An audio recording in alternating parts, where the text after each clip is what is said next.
Test? There we go. I think we're working now. The microphone doesn't look like it's showing up, but I think I'm streaming. Hey, Merry Christmas, guys. It's kind of unconventional to do a Christmas live stream, but it is what it is. I'm not really doing Christmas this year, so I don't have much else to do. I think as well there's going to be a lot of people who watch this probably after the live stream, so I'll leave this uploaded. But here we have like the first look of like a very basic map I whipped up just to see what it would be like with a full army.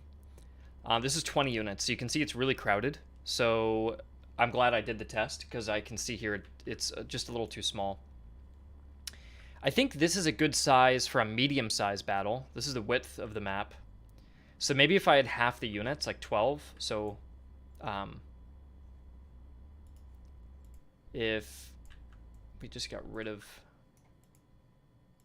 yeah, I don't know why. It's too small. I can barely even drag the formation. There we go.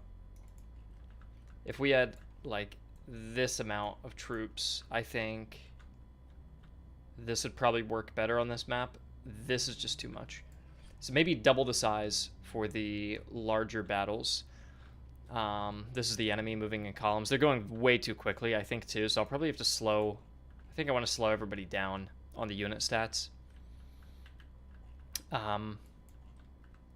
But yeah, this is the first time we've got like a whole map going on right now. So it's kind of cool to see everything working. It's very easy to use. I'll show off what the map editor is like as well after this battle. But yeah, the water's not being accounted for right now, so they can just walk through it without having to use the crossing point or the bridge. But that can be fixed later. This is just sort of a test. I never did the graveyard, which I was supposed to do too, but again, I think it's just a test. That's okay. But yeah, this is definitely a little too small. See how cramped this front is? And this? I don't even have enough room. I'm like corner camping this right now. Oh, all my morale just got shocked. I think because my general died. Yeah, the general probably died. But yeah, if I had half as many troops, maybe like, I don't know, 1, 2, 3, 4 regiments here, and then like 5, 6, 7, 8. I think like 8 would be good for this size, but I just have way too many guys. I'm just getting wiped out right now by this huge battle line. Am I going to add slow motion? I might. I don't know. I use slow motion a lot in Warhammer Total War, but I never use it in like Napoleon or Empire. I just think the pace of combat is way too fast right now. Like everybody's already breaking, the enemy is way too fast. A lot of those stats just need balancing, and that's fine. I haven't spent any time balancing, so they're not really supposed to be perfect right now. But yeah, it's just cool to see everything working in terms of like getting the map imported. And seeing like all the little assets that we made over the last month. So, okay. I'm going to pop out of that. Go into the map editor. Does every division have a supply wagon, Marco? In that test they did. But in the campaign mode, in order to get a supply wagon, the officer needs a trait called organized. So you have to have an organized commander. If you have an organized commander, by leveling him up, and well, when a commander levels up, they get a random dice roll on what type of skills they can get, because I kind of want to make it random, the trait that you get, because you don't really get to dictate the personality and the attributes of another person. You can kind of steer them or guide them in a direction, but you can't just make a general. So we did it so that your 5 divisional officers, every time they level up, they get 3 random trait possibilities that you get to choose from out of the whole pool. So you don't get to pick anything, but it does narrow it down, and you do get to pick from 1 of 3. So if you see organized, you can select that if you want to push them in a more organized direction, and they'll bring in supply wagons. All right.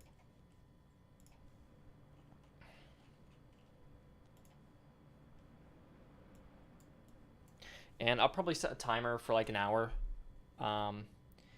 And I think the main benefit of this will be for people watching. what's it called? The replay of the stream. I think that'll be useful. There we go. Okay, we just loaded the map editor. And by the way, I think it would be cool to make this map editor usable for you guys when the game's already out and we've got more development time and a little more money. Right now, though, we've just got to focus on getting the core game done. As you saw from that battle, we've got a lot of work in terms of like the AI and the quality of life stuff and everything. So this is kind of my template for a medium map. This is the map we just played on, the size of it. So what I can do is do that, and that makes it double in size. And I think this would probably be more appropriate. The other issue too is that we were playing in the corner. We were playing like that. So if I build the map in such a way where you can spawn here with this deployment zone, or maybe like that or something, I think that would probably do better. I wonder if that size is good. I don't want to commit to making the map if that size isn't good. I don't know if I should go even larger, but that feels a little bit insane to me. Yeah, I can't even see the full map on my screen. I feel like that's too big. The other issue is I could do this.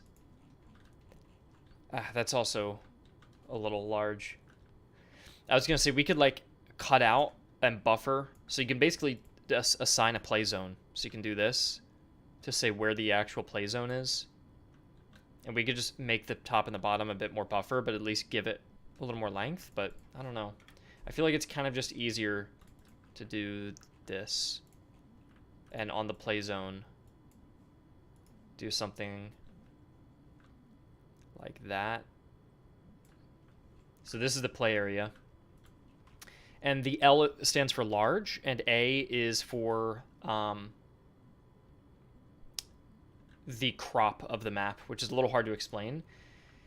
But something that we're doing that's very interesting that I've never seen another... Well, I'm sure another game has done this, but I don't know off the top of my head another game that has done this, is that I make one huge map, and then I can make multiple play areas on that map. So I could do, for example... Oh, I messed up, sorry. There. I could do this, and then that, and then like this, for example. And I can set these to when you're playing a small battle, it selects from one of these 3 play areas, and it will crop the rest of the map out. And then so I will assign this is crop A, this is crop B, this is crop C. So the game will pick A, B, or C out of this area. So I can basically make one giant map and get 3 battlefields out of it on small. But if you had a medium amount of troops, I can turn this layer off. And if you were bringing 12 regiments, maybe we want the map to look like that, right? Or crop this way too. So you could have a medium variation with 2 different other crops as well. So again, you're basically getting more mileage out of one map. And that's not to say you're playing on the same map over and over again. It just means that the game will dynamically scale the battlefield based on how many troops are in your battle. So you won't play this battle where you have to march for 45 minutes to get to the front line because you only have 2 regiments. If you only have 2 regiments, it's going to pick from, look, there, and you're going to spawn closer to your enemy, and you can just get up to the battle quickly and just fight a skirmish. But if you're fighting with 20 regiments, you'll probably want a huge play area to move all your regiments and coordinate and strategize. And the cool thing is all of it is taking place on technically one map design, and you're just playing on specific parts of it. So if I make 10 of these, for example, you have 10 of them, but with 5 different play zones within each of them, let's say, there'd be like 50 ways that you could play across just 10 maps. So I think that's a pretty cool system. I'm just thinking, though, I think even this medium, like a small... Is this even big enough? Let's see how big an object. This would be a church. I guess this isn't too bad. What we could test is we could test if we think a good small play zone would be like that, let's say. And a good medium might be something like this. I think that's probably correct. Let's now look at this small here, and let's see realistically if this would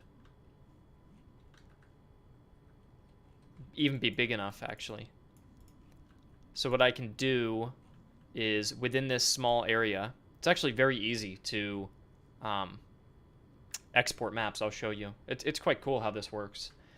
So what you could do is, we can do a deployment zone and set, we want to add a little buffer, blue team and red team. I think this is too close to each other, but this is small. This is for when you have 5 regiments on each side. So it's a very small battle. Think of like the Barry Lyndon battle with the French versus the British. So this is, there's no crop because it's just crop A. We're only doing 1 crop. And then you can set deployment groups. So another way you can vary your crops is that you can set multiple deployment zone possibilities. So something that's cool is with, like, let's say a medium battlefield, you might make it so that in crop B under medium, there could be 2 possible spawn zones. And so you can select those and set what's the map size, what's the crop, what deployment group is this, what size do they face. So there's a lot of mileage, not only in the crop of the map, but also the deployment zones that you get on that map. So you could be fighting over that same river that you already played on the last battle, but you spawn in a completely different area. And that already would be rare, by the way. I'm going to make enough maps that you're not going to be playing in the same areas over and over again. I made over 100 for Fire Maneuver. I don't know if I don't think I'll get up to that number with this game. I'd rather go for fewer but more detailed maps, especially with the crop system. But no, I thought I always did a good job with variety. The only issue in Fire Maneuver's variety was that there were too many environments. So you had like the Franco-Prussian War, the Crimean War, and so on. And I had to make a different set of maps for every environment, for every size, for every condition. And so when you boiled it down that much, 100 maps didn't go that far because you'd have like 15 for Italy, 15 for Germany, 15 for the Caucasus, 15 for the east coast of North America. And then when you play the Civil War, then you only have 15 maps. Luckily for this game, it's all in Germany. So every map I make gets full use. Okay, anyways, not to go on a tangent there. But yeah, we can then set our reinforcement zones, which I'm just going to kind of just do this for now because we're not going to play with reinforcements. So I'll just make them kind of temporary. I'm just testing sizes right now. So we set all these, and then we can save this map, and we'll call it, let's see here. Save it, and we'll call this delete 1. There we go. Then all we have to do, what's really cool, is we can just go into this, open up battle, open up the debug settings, get rid of enemy divisions. So we only have 1 division, so 4 regiments, right? Set the map on small as delete 1, save our battle settings, go in, and then it'll load that map that we just made. That's how easy it is. Which, I guess that sounds like it should be like this, right? Like, how else would it be? But just, with Fire Maneuver, when we export a map, you had to, like, open the prefab, set data, move it aside, import it in, set, like, a bunch of parameters. There was, like, a bunch of things you had to do afterwards. I just sent it to a developer, basically, to clean up the map before it could go into game. And in this case... Oh, did I mess something up? What did I mess up? Delete. I saved it as delete 1. Okay, well, I was just talking about how easy it is, and then it didn't work. Let me just double check. We're on delete 1 on small. Map group, deployment group is 0, 0. Battle divisions. Units. Let's just check this is working. Okay, there's 4 units that they have. That's odd. 4 units I have. I'm not sure what else is missing here. I opened the stream up and it was working. Right now it's just not. I'm not sure why. It says 0 is not in the dictionary. I don't know why. Auto deploy. Something about auto deploy is wrong. Let's clear it and try one more time. I'll go back, and I think it could be that the deployment zones I made are too small, and it's not fitting all the units in. Merry Christmas, guys. If you have any questions or anything, let me know. I'm just eyeballing the chat. I know this part is probably boring, It's been 15 minutes, and we have not placed down a single tree. um, but I just want to get the small map working and kind of test sizes right now, and then I'll make something more fun. Yeah, this does not like...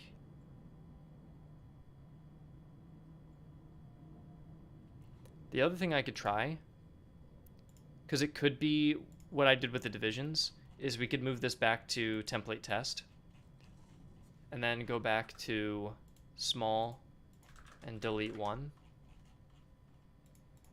and see if that works.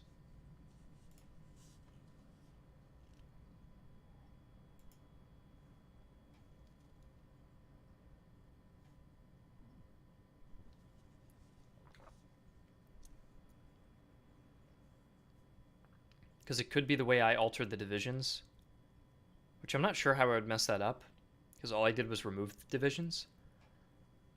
But it could be that. And then the other thing I would try... Oh, I got even more errors. Okay, that's actually interesting, because now it's got to be something with the deployment. Here's the next thing I'm going to try then. We're going to open up the map and then make the play area a bit larger. Actually, did I even define a play area? Do you guys remember if I defined even a play area? Maybe I didn't. Let me check that. I'll put down a couple trees too. We'll take a little break to show you guys, instead of doing everything so technically, we'll take a look on delete one. Okay, deployment, reinforce, play zone. So I did define a play zone. These are the... Yeah, soldiers would be placed here. That's not bad. Well, I'll show you, you could put down like churches like this. You have different color variations you can toggle between, which is pretty cool. So I can make like a church here. I could, I have to replace these hill colors. They're brown. They should be green, I think. I don't really like that the hills are just so like all dirt going up. I think they should be like a really dark green. We've got some trees. You can hold shift. You can hold shift and select. And if you do that, it randomizes the tree that you have. And you can also do a brush. And do this. Which is kind of cool. See how easy that is? Someone's been chopping down trees. Actually, we'll undo that. And I'll do more variation. There, now somebody's been chopping down those trees. We got a couple flowers.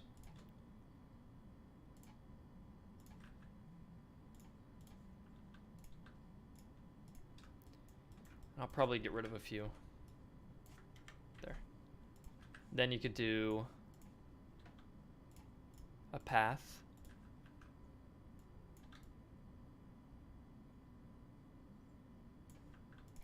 And then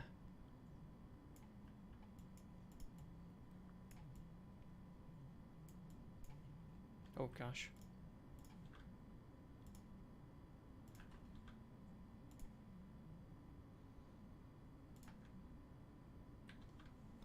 Do something like this. We'll go out first. There.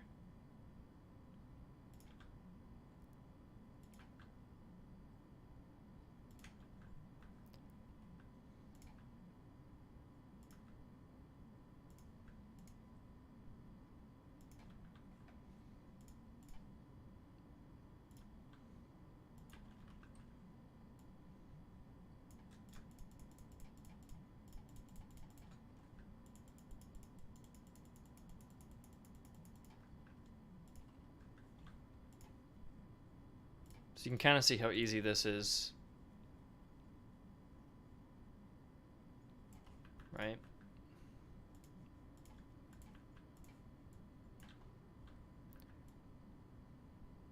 I just don't know why I was getting an error.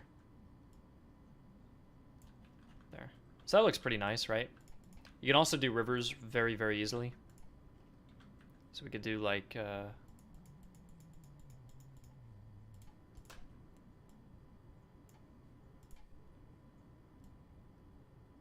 that to make a river, which is pretty cool. So that's like a little scene, but I would have to do that across a really big canvas. But I mean, that only took like what, like 3 minutes to do. So if I had like 4 or 5 hours, I could probably make a pretty big map. And you can save and load, which is pretty cool as well. It looks like it's still trying to call members of the dictionary while they no longer exist. If you remove a prefab or a game object in the scene, you still have to clear it from lists and dictionaries. Yeah, I'm not sure what would that be then? Like, what is it? Still trying to call members of the dictionary while they no longer exist. What would it be? Maybe what could be happening is I have play zones like this, a medium play zone with no data set. You said you were deleting units. I was clearing divisions. I wasn't. When you go into debug settings, you can check which divisions are going to load into that battle. And I've played with it where I've added and removed, and it's always worked. To me, it seems more like a map issue. Like, I bet if I change the map, and I can test that now, I bet if I change the map, it'll work. But what I think is the issue is that this is small, and it has deployment zones. This is medium, it has no zones, no data set. So the game might be running through and going, uh-oh, there's nothing found. What do we do? And it might be breaking because of that. So what I can do here is probably delete this play zone. Just have a small play zone here. I'll also rescale this in case it's trying to utilize it and it can't fit a regiment and is breaking, which I couldn't imagine that would be the case, but it is a possibility at least.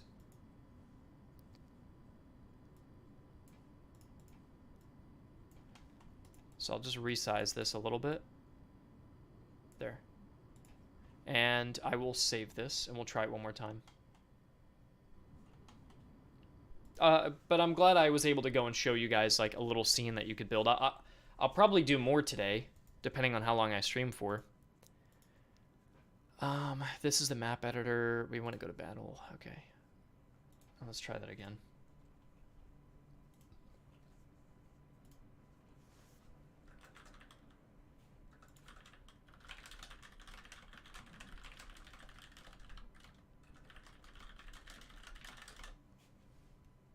I'm going to also screenshot the error and send it to a developer, and he can take a look at it tomorrow or sometime. I don't need to actually go into battle today, luckily. Jeez, what is up with this? Melee engagement controller, fatigue.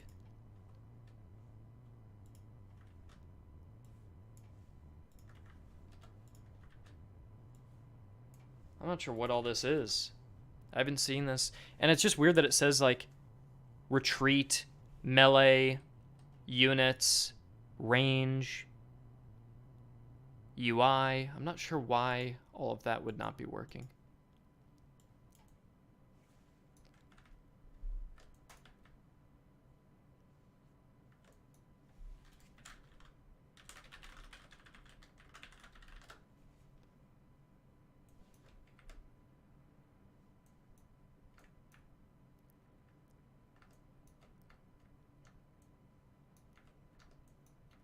It's actually, look, there's a unit here that's loaded on scene view.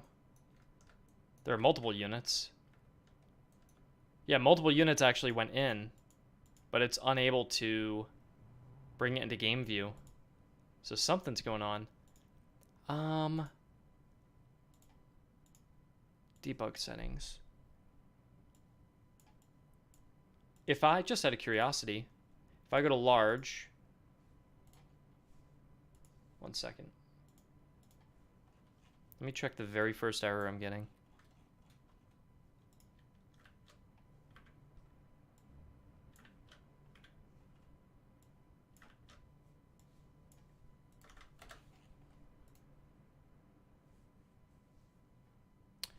What we can do is go into debug, go to large. They have no deployment zone. Hold on, did I mess something up? Thomas, my developer, is saying they have no deployment zone. Let me go check what I did.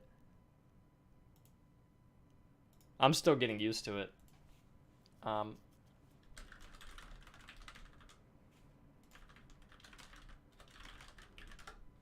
Let's see. It looks like the length is just out of array. It looks like you have async calls that got out of sync or something, or one failed. ZSX, haven't checked the game progress in a bit. How's it going? I think things are going well. I don't think we're going to get done when we thought we were going to get done. But I think things are going well. Like, we're making the progress that we need to, but it's just, there is a lot we got to do. Oh, I'm an idiot. I'm an absolute idiot. What do you guys see? What do you guys see here that's wrong? So, the play zone is for small, right? SA, small crop A. The reinforcements are for small crop A, and the deployment zones are for what? Large maps on A. So I've got large deployment maps, which should be set to S. All of these need to match. There, that is correct. Because the game was basically, those were large map deployment zones.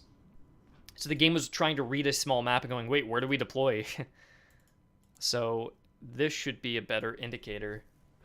Damn, that is a really stupid mistake. And it kind of wasted time, but that's all right. Oh. This should work now.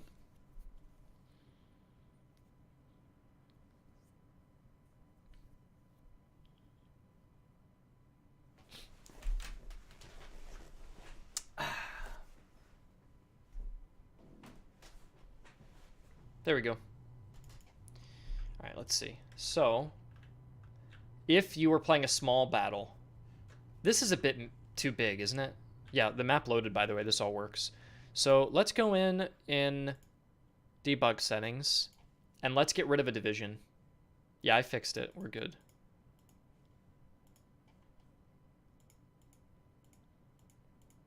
Okay, that's a second division. Save the template test and try it again. Yeah, the... Wait, not Peter Griffin, bruh. Peter Griffin Johnson, yeah. Peter Griffin spending several minutes trying to fix a problem right under his nose. Well, that sounds accurate, doesn't it? Just as a thing that would happen to him. All right, so a small battle. Do you guys think this size is good for a small battle? So let's say we had only 4 regiments. This would be our deployment box. This would be our map. So you're a little bit confined on the left and on the right. This is max zoom on the left, right. And then up, that's where the enemy is. So think of it like you're fighting over a church. There might be like a road, 2 forests, and you're just... I feel like this is good for 4 regiments, right? There's only 4 units you're controlling here.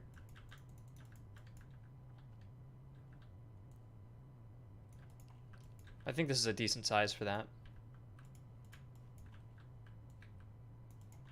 Yeah. This isn't bad. Enemies moving up in column.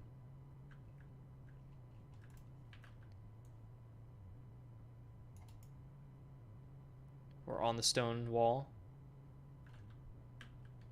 Taking cover on the river as well. Some guys walking to the water. Very good.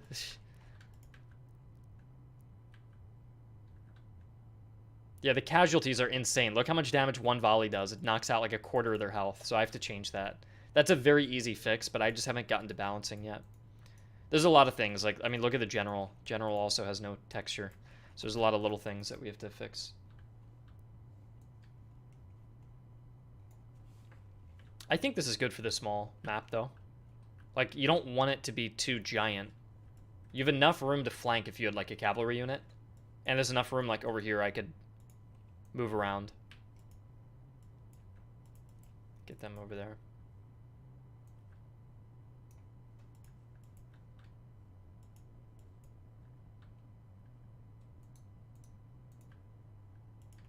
Yeah, I think this is good.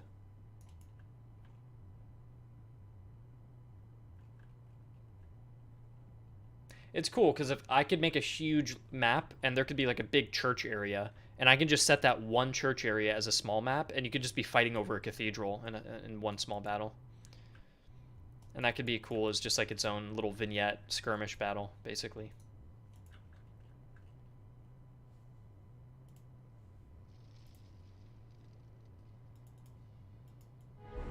Here's some volume, by the way.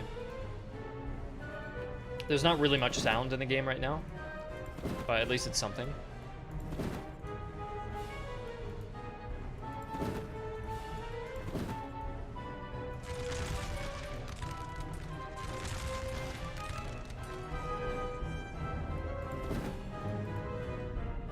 They're reloading while moving. I love it.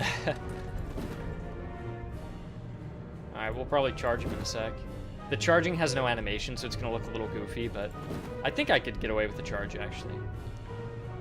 They're at half morale. There we go, I got them to retreat. They're running instantly. Instantly broke.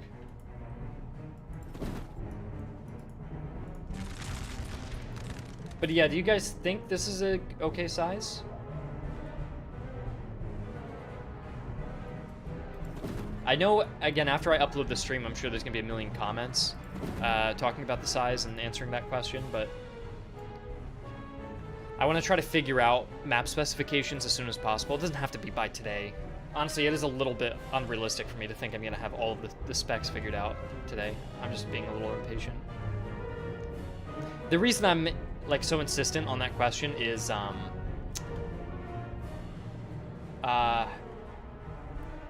I don't want to end up making a bunch of maps and then realize I made them all too small and I'd have to redo a bunch of work, and that would not feel very good. So I'm thinking this should be okay. The next thing I want to test is I want to test a large version of that same map. So we're going to play on it on large mode and see how that looks.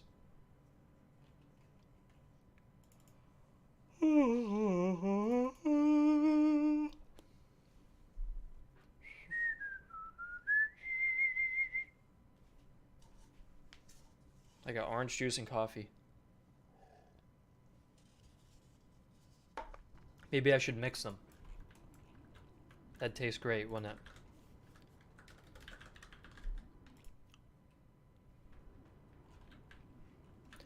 Alright. So, if you were in a large battle with 20 regiments, we're assuming it'd be like this. There's large A.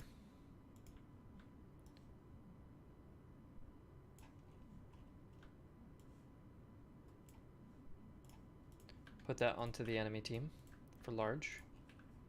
Set the reinforcement zones. Those don't really matter too much right now. Okay, L, L, L, L, L. Everything matches. So this should be good. Okay.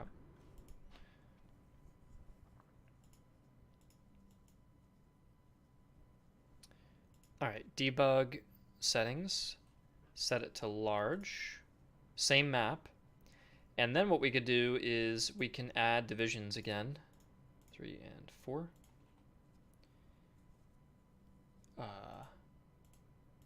3 and 4. And then copy those divisions and just paste them there.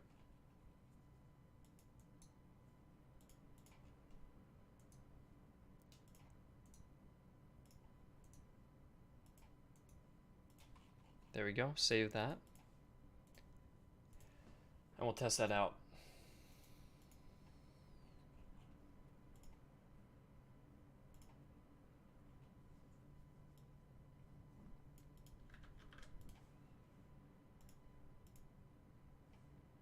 You like the big map? Yeah. It's big and empty.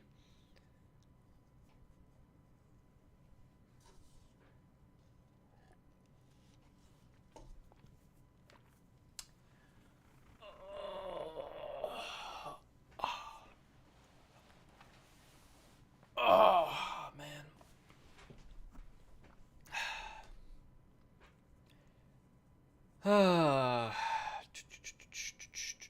This one is definitely going to take a little longer to load because it's gigantic. Where's my camera?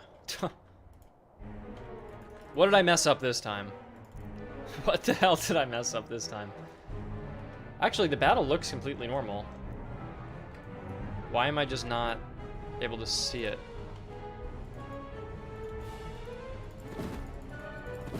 Yeah, what? It's gonna be another stupid mistake. I'm still figuring this out, guys, so just bear with me. I set the deployment zone. Look, you can actually see, what's kind of funny is, look, if you go into scene view, you can actually see the enemies moving. So there's a battle happening, I just can't see it. What could this be? How about this? I'll check my camera. Main camera. Aha. Did I pause?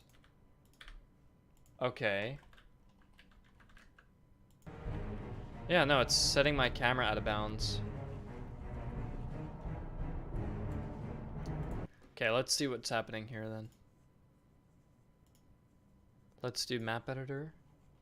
Take a look.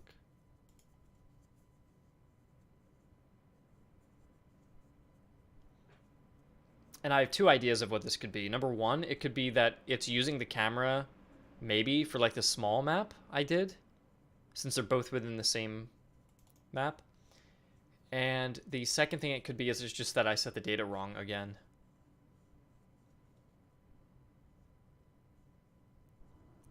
Which I'm really hoping I didn't mess that up, because that would be a dumb mistake. Okay. Large A0, large A0, large A, large A0, large. We have deployment zones for both enemies. We have a play zone for large A. And we have the small play zone. Yeah, I don't know.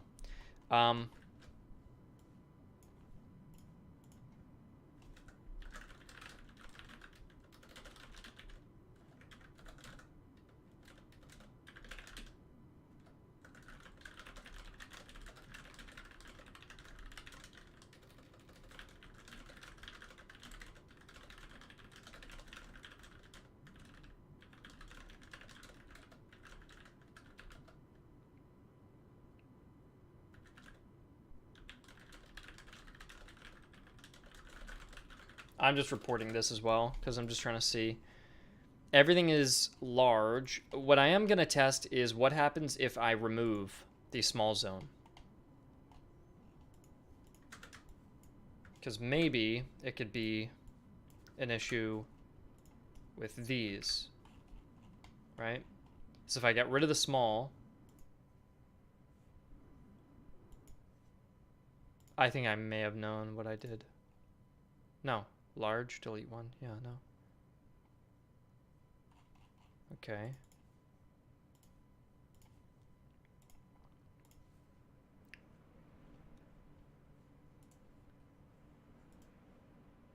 So I got rid of the small area. Let's see if that fixed anything, or if my camera's still broken.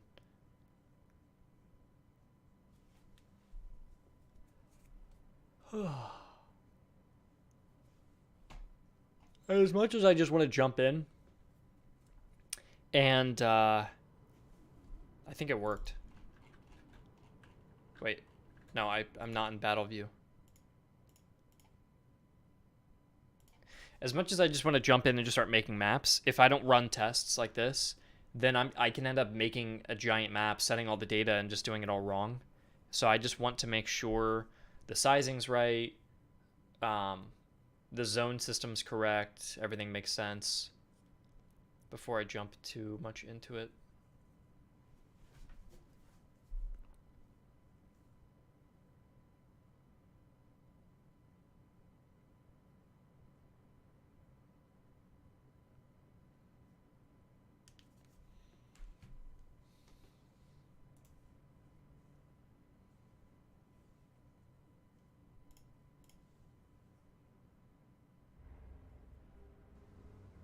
Yeah, my camera's still messed up.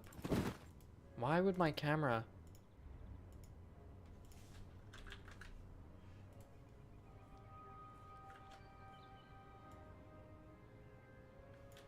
It's spazzing between those numbers. I can deploy. I have no errors here. Gosh, what could that be?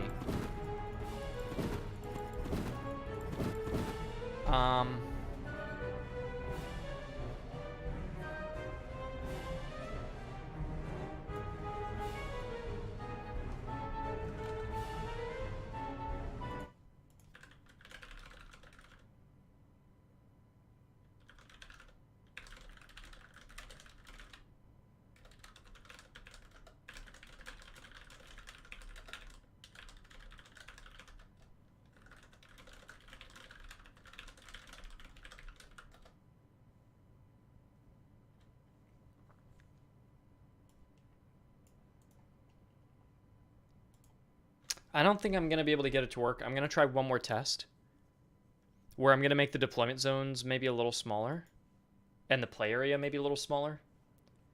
And if that still doesn't work, then I will honestly just get to start making maps. And I know I said I may have to like throw out work or something, but I doubt that would be an issue.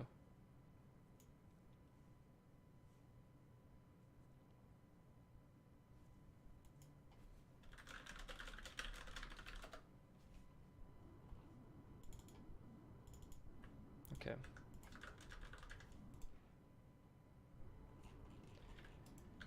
Why don't we do play zones? Make this a little bit smaller.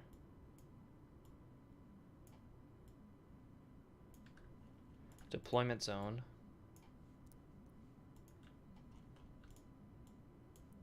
Reinforcement zone. Make this a little smaller too.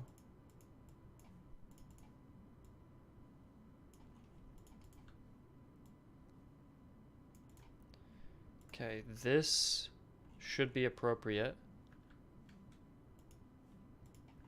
I'm going to save that. We're going to test this as well. And just see if it has to do with the sizing. Because the small battle worked. I've also tested large battles before, and that's worked. What else could that be? I guess the last thing I could try doing is just clearing the data and just setting all the zones up, because it could have broke when I was setting all the zones somehow, when I was clearing and undoing and redoing and that sort of thing, and maybe I messed with something. I'm not sure. It's hard to say. Where are you, 227? I'm using Unity. Sorry to answer your question pretty late. How will the small, large battle thing work? I did explain it earlier in the stream, but considering I'm not doing anything right now, yeah, what is going on?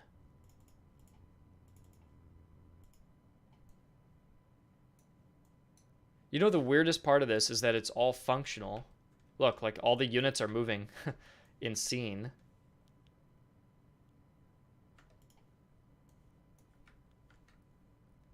But the camera's spazzing. Look at that.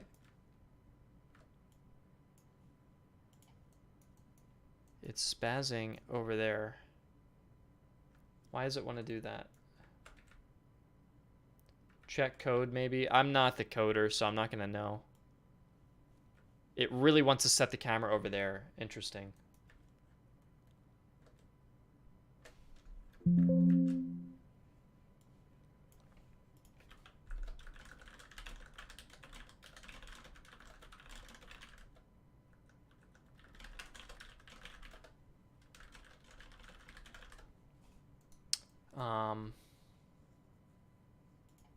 Yeah, the camera's just being set in the wrong position. That's basically what's happening.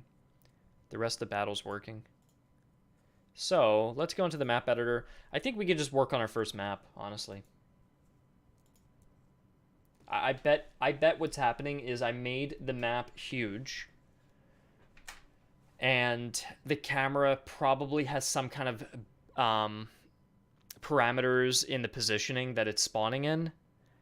And because I made the map so huge, it might be doing the math wrong or going outside the bounds.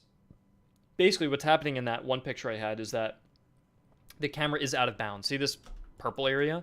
It's over here spazzing up and down. It doesn't look like it's going up and down because all you can see is this. But if we click on the camera, we can see the position kind of shuffling. It's because there are boundaries where your camera's not allowed to go outside of here. But if your camera is spawning outside of here, then it doesn't know what to do, and then it's just spazzing back and forth. So really the question is, why is my camera spawning out of bounds? And that is, I don't know, maybe likely due to the size and the parameters of the map I made. That is my only guess. So what we could do, last thing I'll do, I think this is the very last thing I'm going to do, is this the size that we were, yeah. This is a brand new map. I'm going to create 2 deployments on this map. and see what happens here. I know I keep saying last thing, but I am just curious what's going on here. And we'll say that's the play zone. I even shrunk it down and it didn't fix it, so yeah, who knows.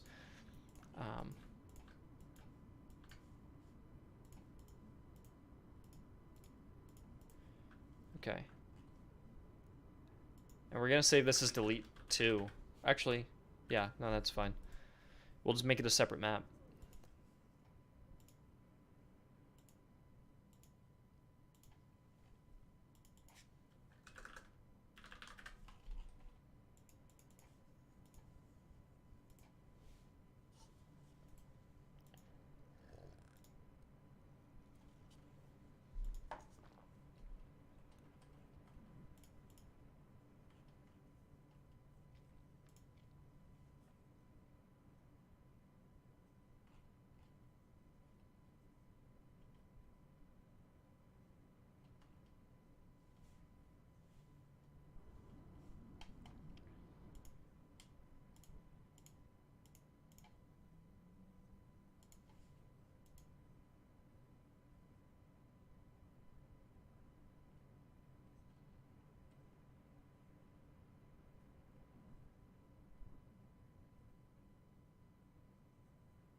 What if you made 2 play zones? Maybe it'd help. No, I don't think that would fix it.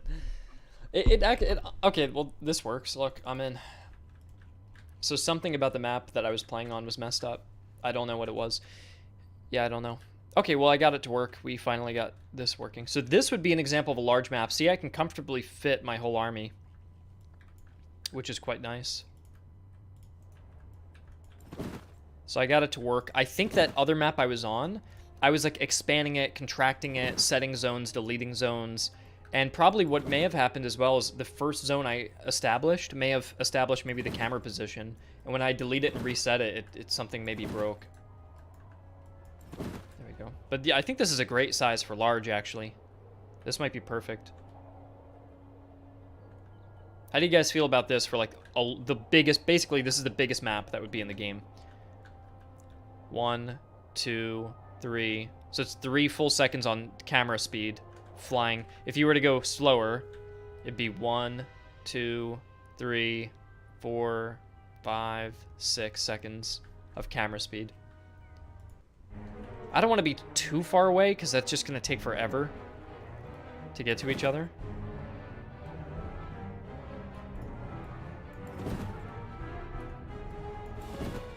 And the troops move a little fast right now. They're not going to move this quickly in the real game. And you got flanking area. I could like go over here to flank. I'm pretty happy with this size. If it's bigger, dude, I feel like if it's bigger than this, I think I would struggle to even make those maps, to be honest. I mean, I could be wrong. Do you want huge maps? Like if you play Empire Total War, even if you have a small battle, the maps are gigantic. They're just probably going to be a little less detailed if I have to make them even larger than this. I could go larger. If I want to be safe, I could go larger. It's hard to determine. Damn, 20 units feels like a lot, actually. Okay. It's a lot of micro. They're charging.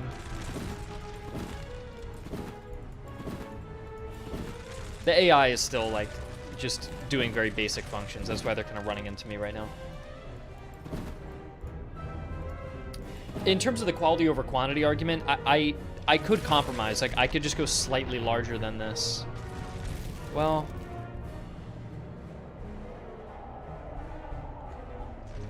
I don't know. I feel like this is pretty big.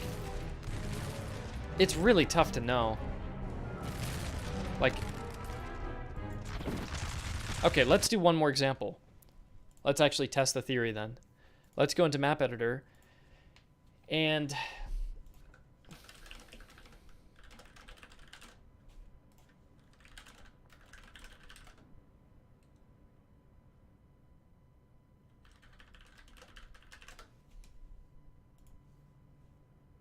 if troops were slower, which they will be, then it's quite huge of a size, yeah. I remember playing Empire and it was impressive how big the battle maps would be. Ugh. All right, let's open up Delete 2. And I would have to do that there. This would be like the ultimate large map. Which maybe this is better. The thing is, you would have less maps. I can't even I can't even fit. Okay, hold on.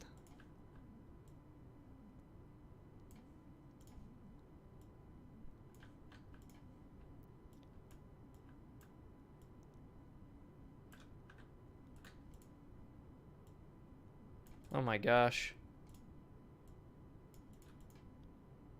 Technically speaking, by the way, I get to decide the zone, so I could make the map this big and just not make the zone this big. But just out of curiosity, if you were to play on max size,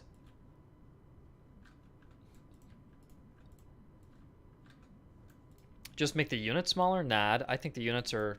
Everything's scaled correctly. If I were to go in and start changing unit scales and all of that, that would throw a lot off. Like, I'd have to redo all the terrain because they're all scaled to the soldiers, so it wouldn't be as easy as that. My only criticism of this map editor is drawing long lines are tough with the texture brush. Like, if I want to draw a road, I have to go this slow. If you go faster, see how it trailed off right there? And then it doesn't look good if you go back over it. So you kind of need to go nice and slow. It's okay if there are occasional patches because it looks a little more natural like that, I think. But I'll make a road and I'll make a couple buildings just so we have a sense of scale. And this is the mega map. This is like gigantic, so big that your camera in scene view can't even fit it. Will this be added to like a custom game? So what I'm doing now are these maps. These maps would be in a selection pool for campaign. So if you're to play a campaign battle, it would select from... Oh my god, this map is so big. It would select from a list of maps, and this would be one of them. Yeah, here's my road. Alright, and then here's a river. We'll do a river on the side of the map.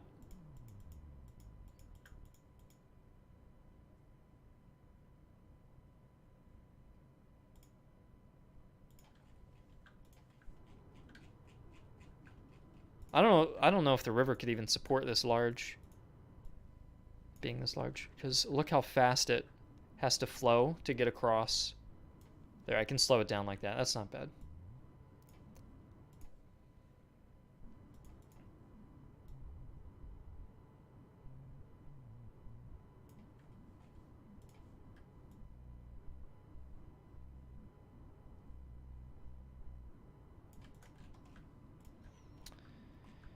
Okay, yeah, that's a huge river.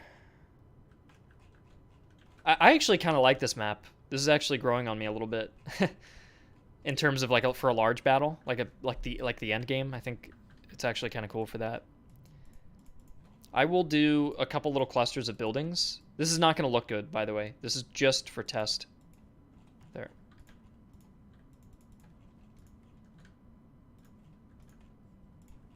And then I'll do some clusters of trees and see what this is going to look like. I think I'm actually a fan of this, which I might be crazy, but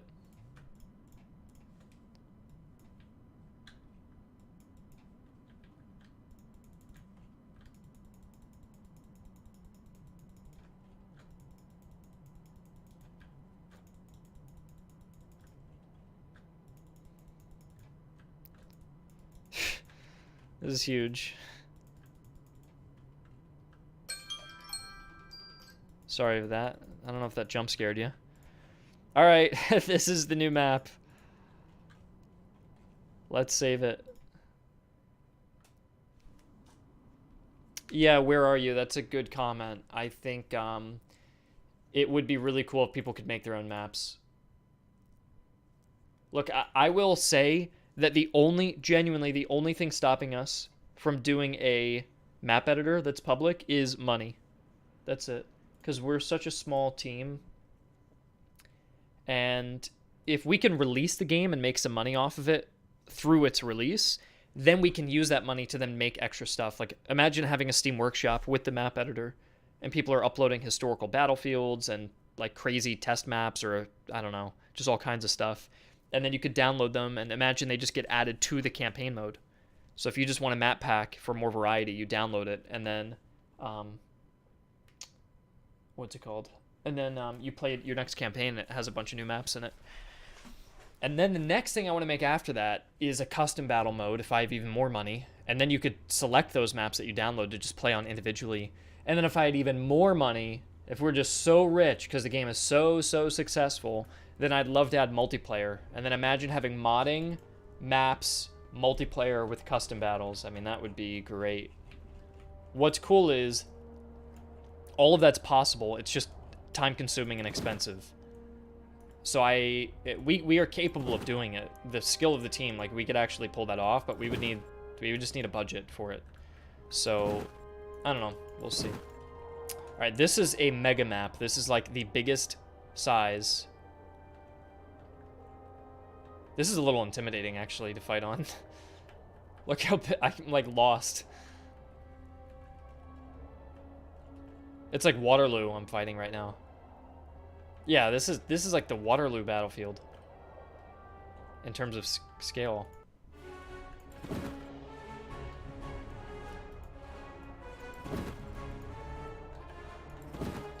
Advance the divisions. I don't know, do you guys want this, or do you guys prefer the other size? The other option, maybe allow the camera to go out a little more. I could technically do that. Here. Main camera. Look at this. Max scroll, or max zoom, we could do 200. Does that work? Yeah, look at that. Okay, that's too far. 150 is maybe better.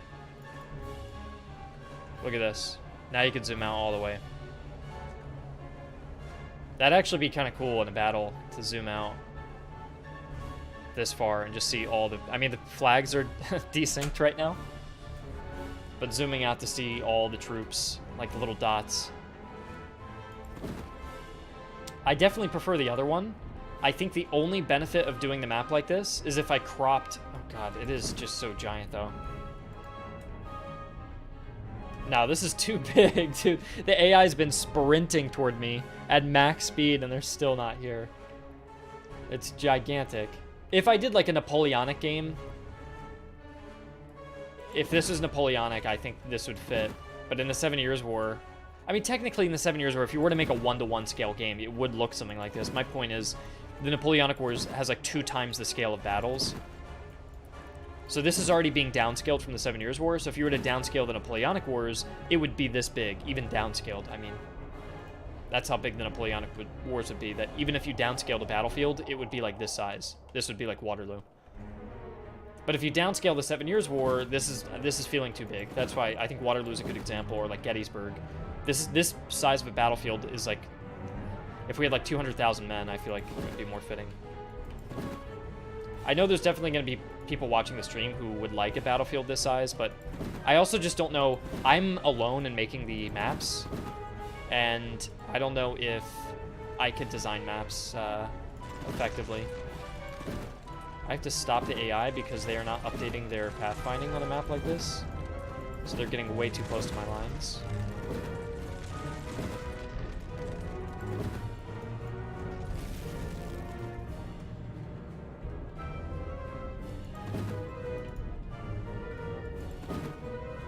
And I'm just kind of feeling things out. Like, it is still cool for the sense of scale. One thing I'll say is, I could make the maps this size and then crop them for large. So for example, I could make this size of the map And then I could crop it down in 2 or 3 different ways for a large battlefield. So you could be playing on different sections of this map. I could do it that way. I don't know if that's worth it, though.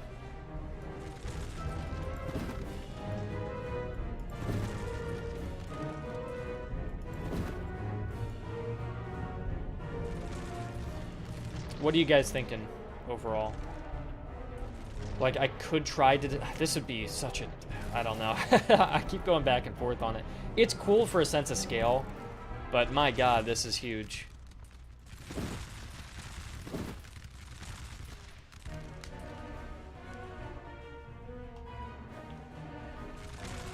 By the way, anyone watching the stream, and after it's uploaded, the battles are still obviously a work in progress. I know there's not enough smoke, or the troops aren't lining up correctly, or, you know, whatever it is. Like, the enemy just walked through my lines here. Obviously, I know there's things that need to be worked on. It's too early to comment on those, really. They're running through my lines, trying to, like, outflank me or something.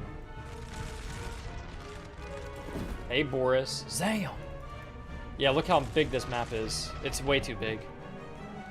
I'm just doing tests right now. This isn't like a very pretty map. I just threw something together just to see how big it can get. I can technically make it... I can set it to be even bigger than this, but I think that would be ridiculous. Beans, the unit scale's like 1 to 20, I think. You could... I actually have the real scale here, if you're curious. It's under core data. So I can take a look. We're at 1/7 the scale, which I think is right. Yeah. I think there's 120 soldiers in that, or 140. So 140 times 7 would be 980. So that seems actually a little bit off. Let's see. 1, 2, 3, 4, 5, 6, 7, 8, 9, 10, 11, 12, 13, 14, 15, 16, 17, 18, 19, 20, 21, 22, 23, 24, 25, 6, 33, 34, 35, 6, 40, 41, 50, 51, 52. About 52 times 3 rows, plus about what looks to be like 15 guys. So 171 roughly. 171 times 7 is 1200. Yeah. So it's 1/7 the scale. But I can set that, like, basically what this core data says is that if the player is playing on ultra size, it's 1/7. If they're playing on medium size, it's 1/20. And if they're playing on small size, it's 1/25. So you could go a little larger, but I do feel like this is a good size for the regiments. If they were bigger, I don't know if it would be that fun to play with. I don't know what... Yeah, I feel like the AI might struggle with units with that width. That might be a little hard for them to move around with. I could change it and show you. I'll just show you what it would look like with a larger unit size. If you were to do 1-to-1, by the way, like that, here's a 1-to-1 scale, which you might find fun just to see. I'll load core data and show you.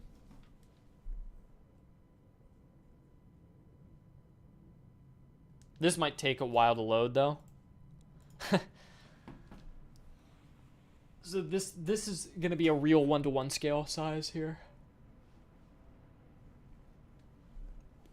Get ready. I wonder what my FPS is going to be at.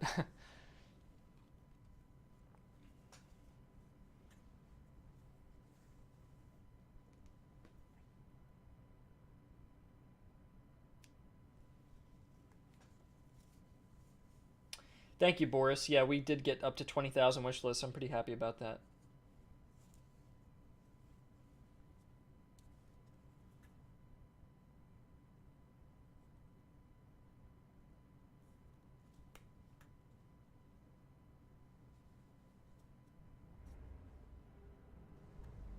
All right, here's 1-to-1 scale, guys. Yeah, the FPS is definitely taking a hit. This is what it would look like in real life. Isn't that crazy? How is this even real? Like, this doesn't look... This looks wrong. This looks incorrect. This is why I don't go with, like, larger scales. But yeah, this is what it would really look like. Could you imagine how this would look on a real battlefield? And this would be with, let's see, 1,200 times 4, 8, 12, 16 guys. So this is 19,000 soldiers here. It's 19,000. Yeah. Oh my gosh. They would need to be spread out. It is cool how I'm still getting 30 FPS, by the way, with 20,000 models loaded. And by the way, I'd like to also add, this is in editor, in Unity, right? So basically how this works for people who are into game design or game development, your Unity build is like, I don't know, at half the performance of the Steam build, because a proper Steam build packages the game, compresses everything, optimizes it, and it's ready to play as an executable. This is being played in editor, so this is within Unity. It's almost like the difference between, on After Effects, if you're animating, viewing a raw After Effects file versus the exported MP4. There should be a hidden setting for this, yeah. No, this is insane. It's cool to see, like, this is what it would feel like in real life to be a bird flying over all of this. Let's see the enemies. Where are they? Oh my gosh. They're glitched out, by the way, because their units are so big they go off the board, and because they're off the board, they can't navigate. So the enemy is has such a big army that they bugged out because of the 1-to-1 scale. Hey, Merritt, we were testing what it would look like in real life with 1-to-1 scale of 20,000 soldiers. So I set the unit scales to 1-to-1. It used to be 7. We could go down to 5 if you guys actually wanted them a little larger. I think 1 to 5 would be a cool scale to test out on large mode. Let's see. Core. And I don't think what we're doing right now is a waste of time. I know it's kind of silly to do these tests, but we are kind of getting an idea for the identity of the game in some ways. Like we are seeing what this type of game is. You know, is it a game with like gigantic scale? Is it miniature scale? Is it medium scale? Is it slightly on the larger size? I'm trying to figure that out. And I think the best way to test it out is just to see what it would look like and see if it looks right. And if something just feels off about it, then obviously it's not the right answer then. Now we were on 1/7. How small can they go? What do you mean by that? Like how small can I make the scale? I could make the scale 1 out of 1,200. And there would only be one guy in each regiment. Yeah, Merritt, so the scale was that each of these battalions were 1,200 men, about 1,200. And I was doing a test where it was 1-to-1, actual scale of 1,200 men, real models per regiment. This scale here is 1/5. So what you're seeing here is a fifth of the models. So there's supposed to be 1,200. There's a fifth of that, and it looks like this. This I get 75 FPS on, and it's much better. I don't know if you guys prefer this. It's still a little chunky, though.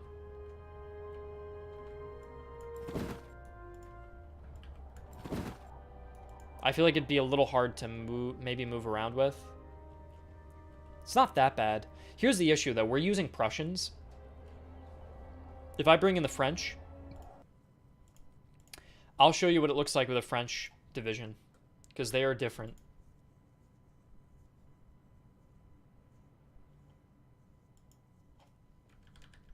A fifth of 1/5 of 1,200 is what? Is 240. So a fifth would be 240 scale.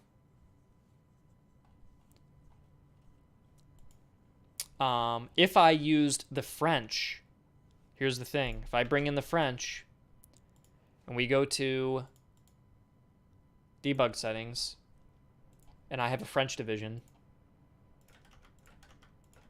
okay, they'd be getting 1,500 men per unit. Yeah. So they'd look even larger. .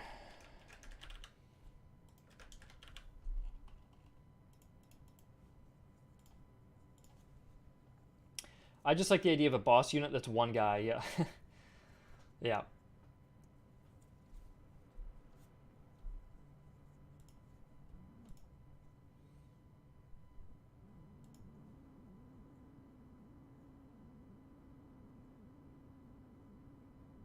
What the fuck, dude? No way is that real.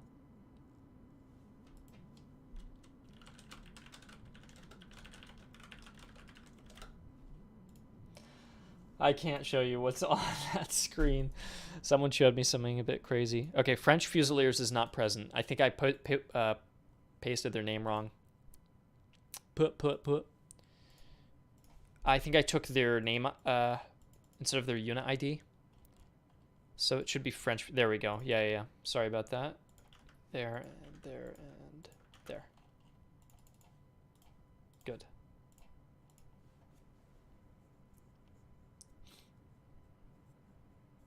Yep, the French are coming now. So 1/5 scale.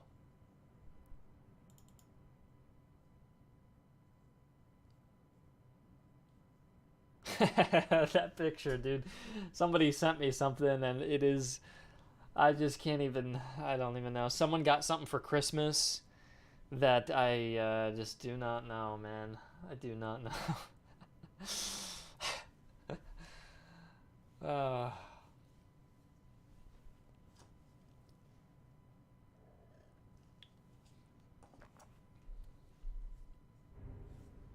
Okay, there we go. Alright, so we have a division of some French troops here. This is how big they would be at 1/5 scale. So you can see how big those regiments are.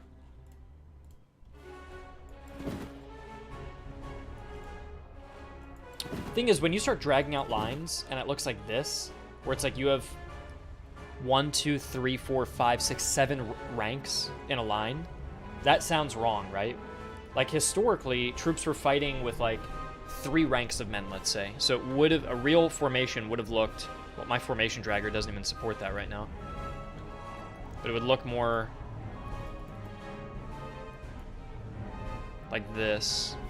So that's 3 ranks. Okay. So you would have to spread your troops out this thin to have accurate sizing of your battalions. But doesn't this seem a bit wrong? Like, I don't know.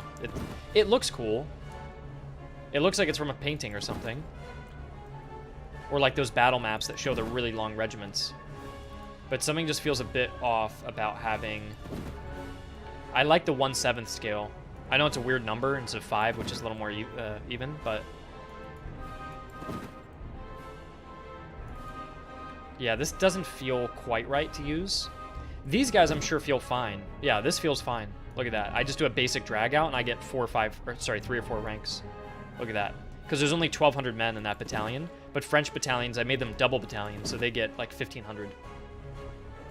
Units can't go into houses, but they kind of like go through it in a way that makes it seem like they're occupying it. So you could just do this. Like so. And what'll happen is if you do this, troops will get a cover bonus, which is just like abstractly accounting for the fact that troops are now fighting from these buildings. So you do get cover from just positioning yourself in buildings, but troops don't have to like glitch out with pathfinding, and you don't have to enter a house. We just don't have the development time to be able to do that effectively. So it's still functional. It's more like how if you've ever played Ultimate General, it's how they do it. But yeah, I think I'm a bigger fan of the one. Well, this doesn't look bad, right?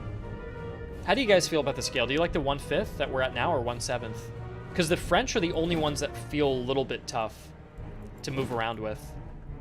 This looks like the Barry Lyndon fight with the French line. Everyone else, though, has good size at 1/5. Like, look at this. That looks perfect. I like the sizing there. It's still a little dense. But we can do whatever we want to. It's like, it's our game. We can make it however we want. Which, by the way, the player can edit this scale. Like, you could go into your settings menu and set it to large, medium, or small. It could even be cool if the player had a slider and you get to actually determine the ratio you want. That could actually be really cool. So you don't have to use predetermined amounts. You literally set the size of the battles that you want. And then we would just have a warning that would say, hey, you're getting a little bit big right now. I don't recommend this. And a player could bypass that and say, no, no, no, I'm going to play 1-to-1 or something like that. That could be fun. Getting shot in the back. Yeah, 1/5 is actually kind of cool. This map is just a little too large. I don't mind this size. I think I would just crop it down, actually. Yeah. I think I will build maps at this size and crop them. I think that's what I'll do.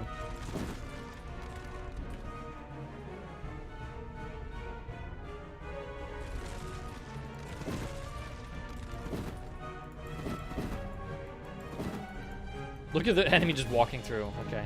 No. No, you don't get to do that. I'll charge them. Oh, they're scrambling. How much time does it take to beat a large battle map? Yeah, I don't know. Oh, they've got reserves back there, too. They're being smart. All the bones of the AI are done. They're just not polished. See how they're, like, walking through me? They know how to, like, hold reserves and form a rough line like this. They just don't know how to, like, space out their line or decide, like, how to form up their attacks. They kind of, like, walk through you a little bit. So if they just minded their spacing and were more aware of the width of the regiments, the thing is the AI thinks that they're just the center point, like a dot of the unit. They just think they're one dot. They're not accounting for the fact of how wide they actually are. So they're traveling around like they're just like one little dot, so they're not actually walking into you. But if they realized they had all these extra guys in the front and the back of the unit, then they wouldn't be doing that.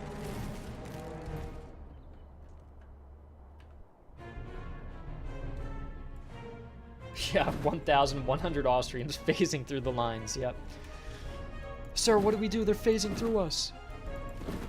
That's when you get the grenades. If the enemy's phasing, you grenade them. I love the color of these uniforms. The Hungarians look really nice here. We also did the reload animation so they don't sit there and pump the musket for a minute. See how he's actually pouring powder into the pan for a little bit? Getting it right, then setting up the musket, putting it down, then finding the ramrod, or actually pouring powder into the barrel first. Now he's going to pull out the ramrod, get it all the way out, and then he's going to put it in. He's going to give it like 1 or 2, maybe 3 of those rams, and then he's going to put it back. That's it. And then he'll pull it back up, cock the musket, and he's ready to fire. So yeah, we did not... we didn't do that Total War thing where they sit there for a minute just pumping the musket over and over and over and over again. It looks a little goofy because they're very slow when they're doing it, but at least they're doing something real, like finding a cartridge, pulling it, ripping it with their mouth, and pouring it into the pan. So it feels a little more real, I think. And the more proficient your guys get, the faster they reload by getting more veterancy, the more natural the reload will look. It'll look less slow.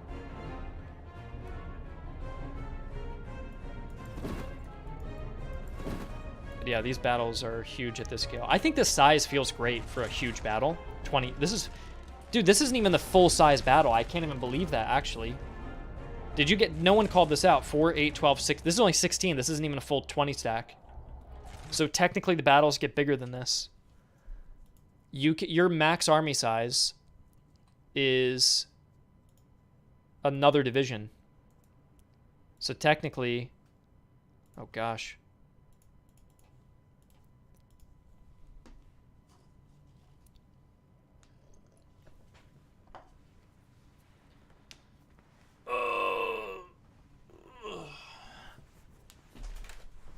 Why 20?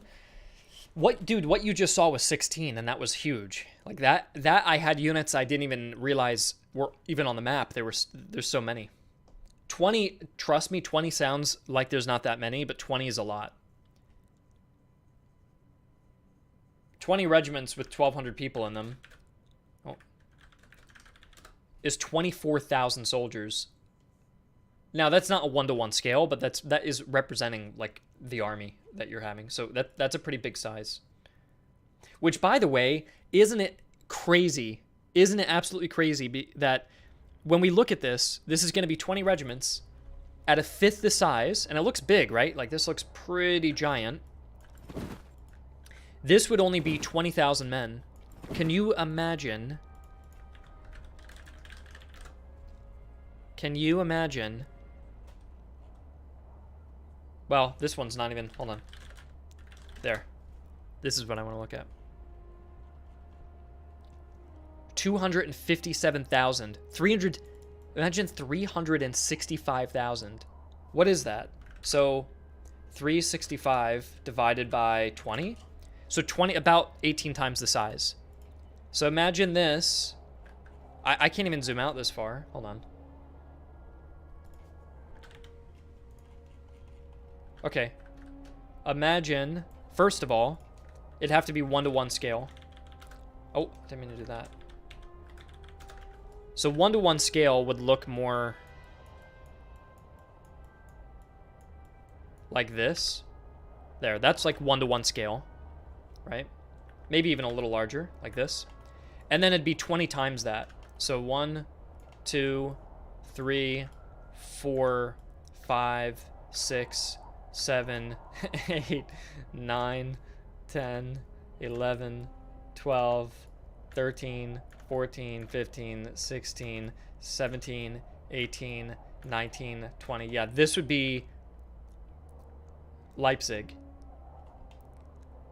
which is kind of unbelievable. How would you even coordinate an attack? This like hurts my head. That's just crazy.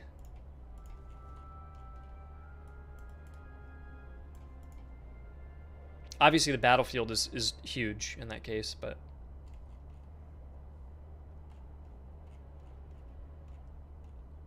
Imagine a game advertising itself as a true 1-to-1 scale of battles like this. You would need abstraction of units, though. They couldn't look like this. They basically need to be blocks at that point. You'd have to be playing with blocks. But yeah, this is the true max army size.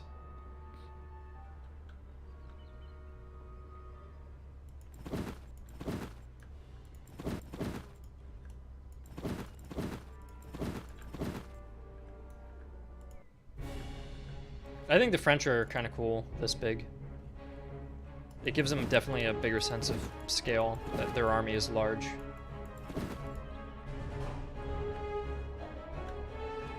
Okay. Yeah, I think I'm happy to build maps on this size. I think I'll try it. Why don't we start now? Let's officially start. We are how long into the stream? Like exactly an hour, I bet? Or more. Here's how.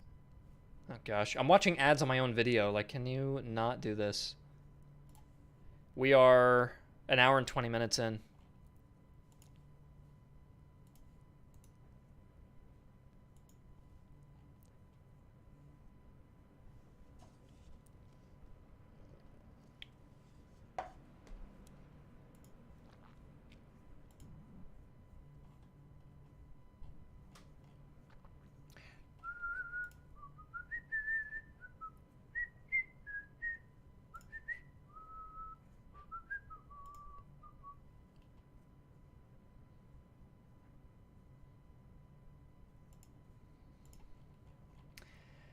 How many of you guys have played the Ultimate General series? Because I've been checking on their latest game, and their whole dev team quit. Their whole dev team resigned, literally on Christmas Eve. I don't know if they got fired. I don't know if they resigned. I don't know what happened, but they left, and I'm just really surprised.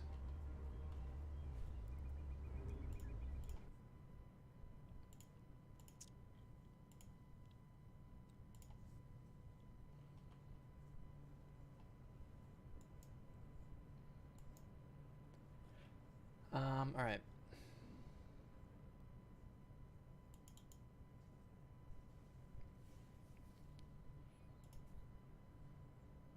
I don't know if the company is going to get shut down or not. I'm not sure.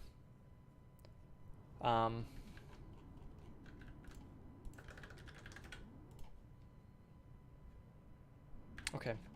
So, yeah, we're using a 3x3.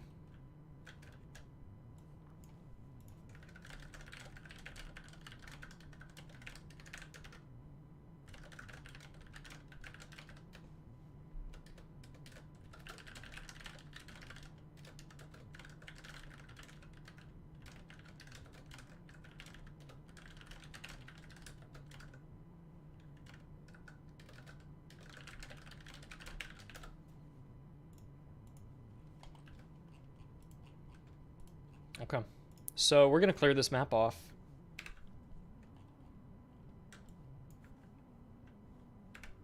Yeah, I may start fresh. Yeah. All right. I'm going to start fresh. This might be the last game of the Golden Age. What, Ultimate General American Revolution? Yeah, I don't know what the hell happened. Oh, Finian, I'm sorry I missed your comment. Have I played Scourge of War Waterloo? That game was good at communicating the scale of Waterloo without representing individual units. Yeah, I've definitely heard of it. I've seen it. I've not played it. This is weird. Okay, there we go. Yeah, that is a pretty cool game. But I've not played it. Oh man, I'm intimidated by this map size. We're just gonna have to, you know what we'll do? We're just gonna chip away at it. This map size is going to allow us to have 2 large play areas, 4 medium play areas, and 8 small play areas.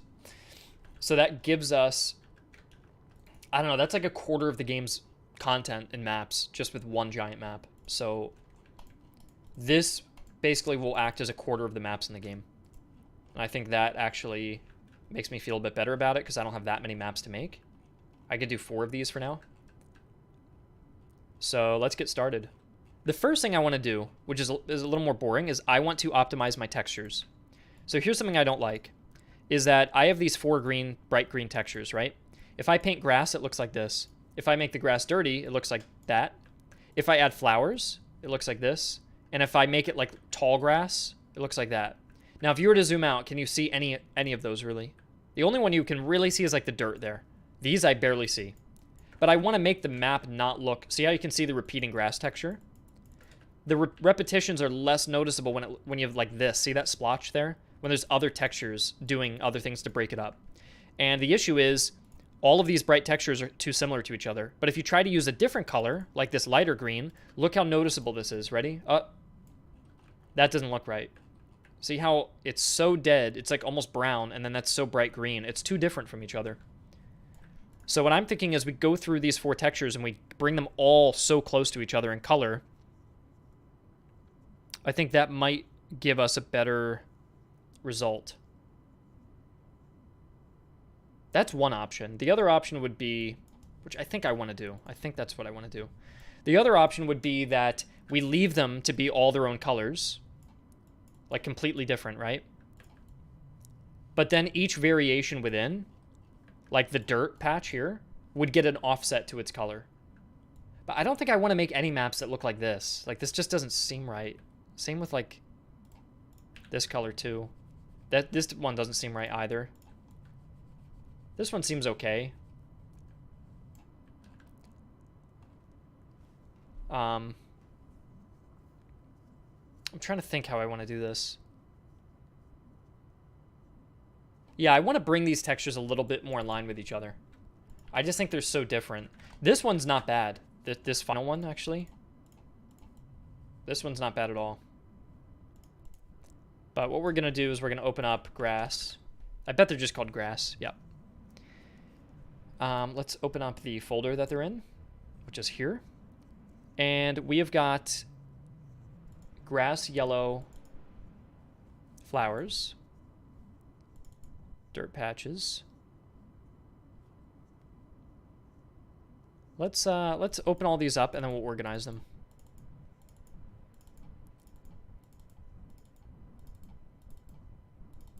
What's cool is you can just double click on these and it'll open them up in Paint. And you can just edit them directly. So check this out. Just like this. So then we can kind of group them up.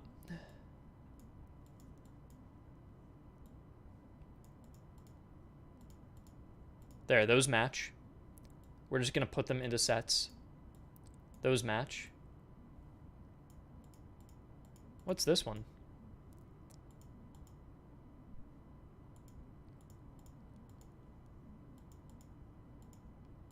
These are 2 different flower textures. Yellow flowers, grass flowers. But I think I only have 1 in game. Yeah, I think we're only actually using 1. Which is, it has white and yellow dots in it. Which one are we using, do you guys think? I don't think we're using this one. No. No, no, no. There we go. And then there. You see how I organized everything into sets of 4? And then what we'll do is this color's good. I'm happy with this color. I want to... Here's what I want to do. First of all, let's create a quick palette. Let's get rid of all of our textures. There.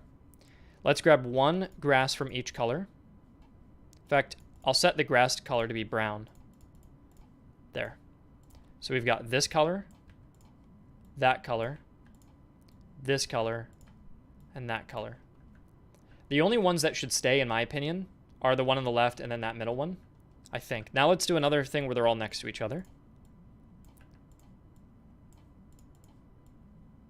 Yeah, these two on the right do not fit. These on the left fit. These are like fall themed. And I can't do fall themed, because if I do fall themed, I would need fall trees, right? And we don't have those, so we just don't have the opportunity to do that. So I have to identify what this color is. I don't think it's...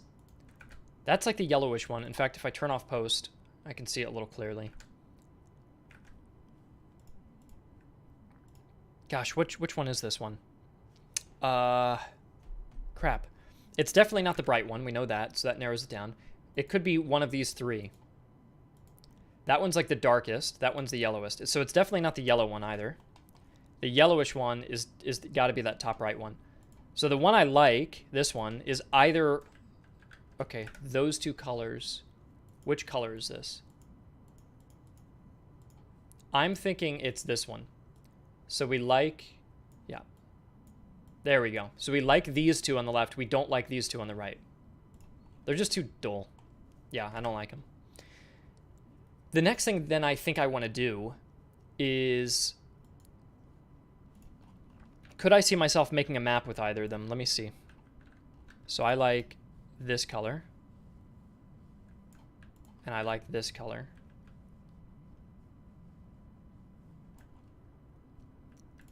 Could I see myself... I can't make a map with that. And I can't make a map with that. On the Steam page, I did do an example with like a very bright deep green.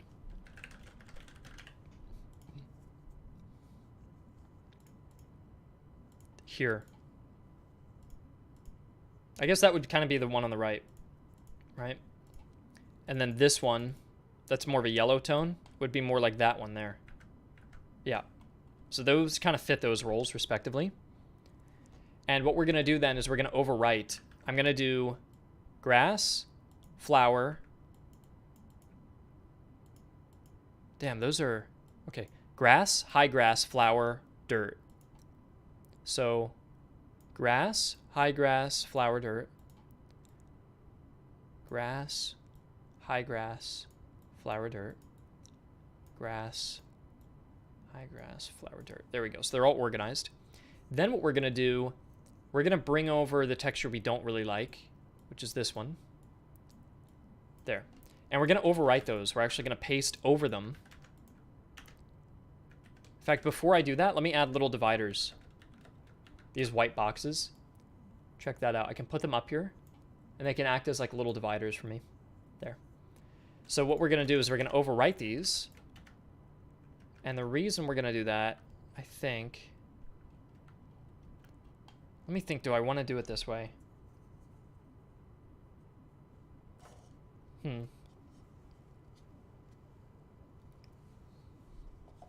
I think I want to do it this way. Yeah. Yeah. You'll see. I'll explain in a sec why I'm doing this. So this only really leaves us with 2 kind of shades of grass. Then what we're going to do is in the overwritten versions, we're going to brighten them up. Like that, almost. So 215 on the grass. Like that. The high grass. Do that as well. In fact, I'm going to brighten all these up. And first, I'm going to test it. So I'm going to save these. Because we want to make brighter versions of existing textures so that we can blend in. let's now undo it all. And what we're gonna have this kind of regular grass. And now we have this new one. This is the one we just made. Okay, see how that just like lightens? It just basically looks like you're lighting it up rather. That's not bad, because what you can do is like this would be your regular grass texture. And then you would grab, let's say, flowers. And if you want to put flowers in, it'd normally look like what? Like this. But now if you put in flowers, it looks like that. So it actually looks like a little meadow that's brighter, right? I actually think this is a little too bright, because you can clearly see the division. So what I'd probably do is I'd tone it down just a little bit again. Go into the levels. And what was I doing it at? I'd go like maybe 235. That's a bit better.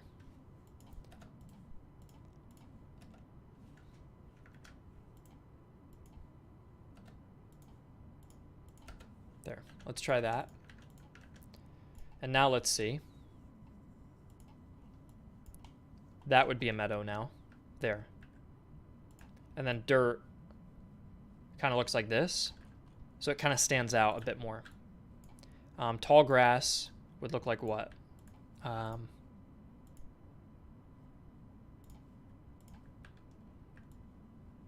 Is that the tall grass, really? I can't see any of that. Hold on. Okay, there's this.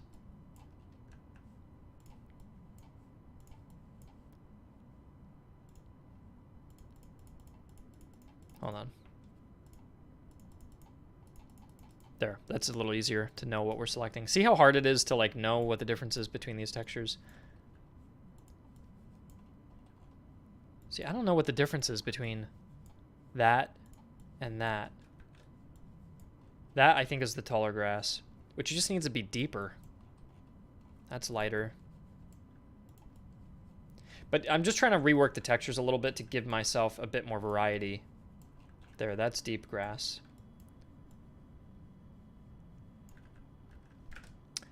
I think maybe another option of what we could do is to just take these existing green textures. First, I would lighten this one up for elevation. Then this one I would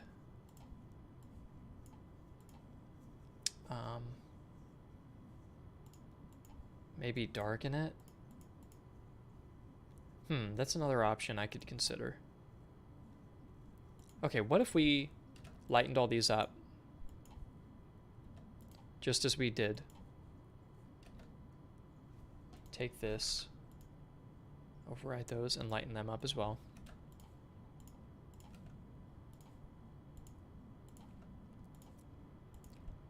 And then what we do, we'll just have lighter versions of those textures. Then what we do is we take this dark grass, which I'm never even really able to see, and maybe we take the contrast and boost the contrast. You see how it's like that? What we can do is do this, and it makes the dark parts of the grass stick out a bit more.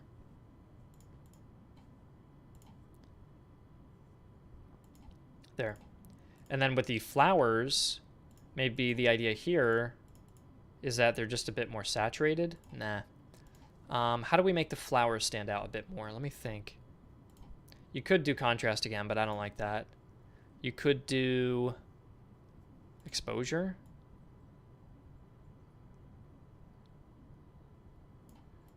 You could just go like 5 on exposure.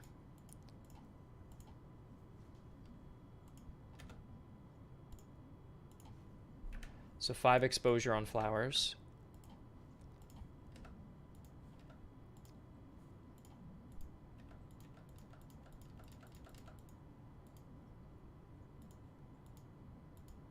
Yep.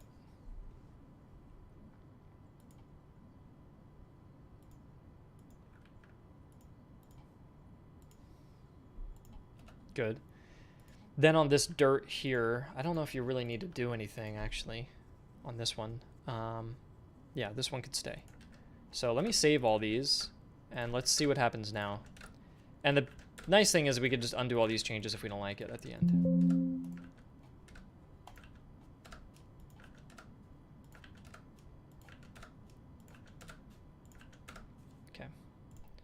So we've updated all of our textures. Let's clear everything out. There. So is that a base grass texture or that one? I can't even tell the difference. That's those are flowers. I feel like the flowers are still not that noticeable. Maybe I would take flowers from a brighter texture to use them here. Like if you want a flower field, maybe this looks nicer. See how it brightens it up? I think I would do that. So I'd probably brighten up areas where flowers are. Most likely. Let's try the tall grass now and see how that came out. Okay, yeah, that looks more... I increased the contrast. That looks way more noticeable. See? You could definitely make that out. So I'm actually really happy with that change. And then the dirt we kept the same, because the dirt... Yeah, you can see the dirt pretty well. I could opt to change the contrast up just a little bit on dirt. Just a little bit. So maybe half the amount, like 15. I feel like that could help us just a bit. Because I don't want the textures to be so subtle that you can't notice it at all. Okay. Let's try the dirt now. Yeah, that's good. See how you see a really dark patch there? I think that's just generally better. And the last thing I'm going to say is see how bright this grass is. These stand out a lot. It's okay for a meadow. You can actually turn down the strength. Do this, change the brush to soft. And for a meadow, that's not a meadow. I'm having trouble seeing these textures. That's not a meadow either. That's a meadow. There. Okay, so for a meadow, you could do this. If anything, that's really subtle. Maybe even too subtle. And that's too strong, right? So you can kind of play around with it for a meadow. The important thing is the reason... Now, this is kind of explaining the big payoff as to why I changed so many textures. With a hill, this doesn't look very much like a hill, right? It looks like a flat... In fact, this is not a very good example. I would grab this and... Well, you know what I could do is just... There. That looks a little better. Doesn't look like a hill, right? It looks pretty flat. It just looks like dirt. But if you take the texture, and now that we have the brighter versions, if you take the brighter texture and put it on top, it makes the hill there. Now it looks like it's coming out of the earth a little bit, right? Because the sun is hitting this more than it's hitting that. So it's a higher point. It's brighter. The next thing I want to do is I don't like how dirty the hills look, right? If you go outside and look at a hill, it's not just a giant dirt mound. So what we can do is we can open up our hills. And I think we want this texture. What's the difference between that big hill to O2?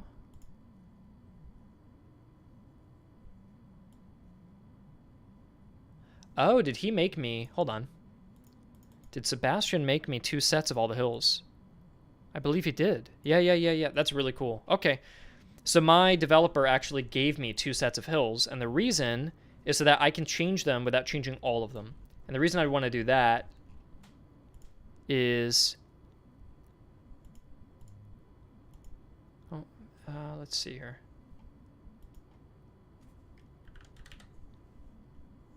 That's hill 2.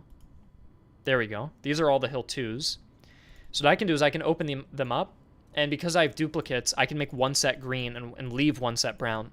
The reason I'd want to leave 1 set brown is because if I ever did a winter map, we'd probably want more of a brown tone for the hills.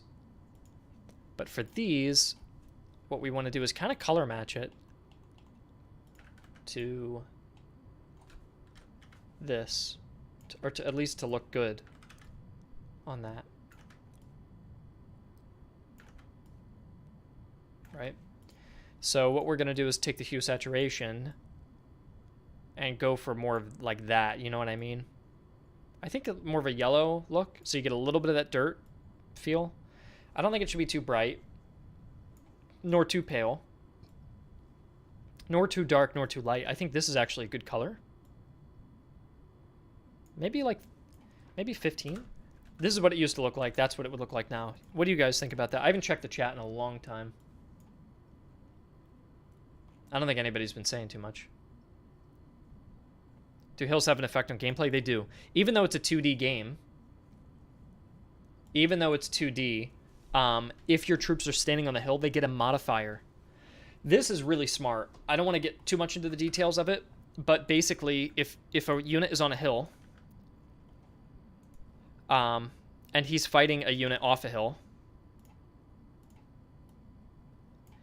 the guy on the hill gets the modifier minus 15% damage received, but plus 15% damage dealing.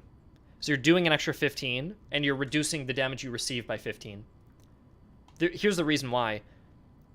Now you have an advantage on the hill, but if the enemy came up on the hill with you, let's say we were only doing the plus 15% damage. If both of you were on the same hill, why would you both be doing 15% extra damage to each other? You're both on the same elevation, right? But if I'm firing down onto you, it does make sense why I'd get more damage, because I'm more accurate, I have the advantage, maybe even more higher morale, right? So the reason we add the minus 15% damage received is that it actually works in both situations. Number one, if I'm firing off a hill and being shot at, I can take cover. And number two, if both parties are on the hill, are on the hill, it's exactly what Bean says. The effect can be nullified. Because if we're both on the hill, why would we get the advantage? Well, we reduce 15% damage and we deal 15% damage, therefore null, meaning if both parties in 2 dimensions, because this is just a flat object, are on a hill, they don't get any advantage over each other. And if I'm firing onto you from a hill, I actually do get an advantage. So the system is actually pretty flawless in terms of it even stacks, right? If you had a 2-tier hill, for example, if I had a hill on top of a hill, which I guess would look like what? It almost look like...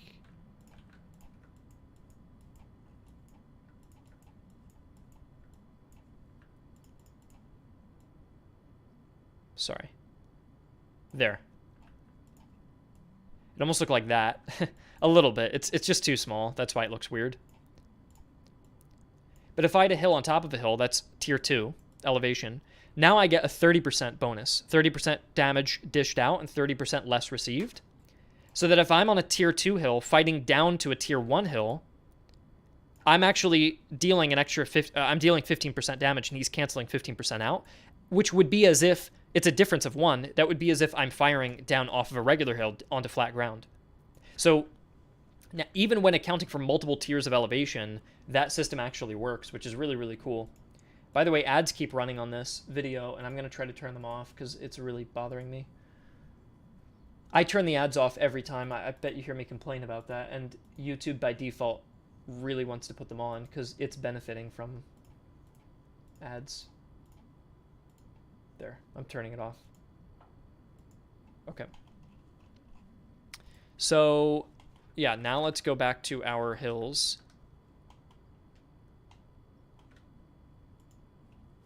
I think this color's all right, right? That's me changing the color. Now do we want to change like the contrast a bit?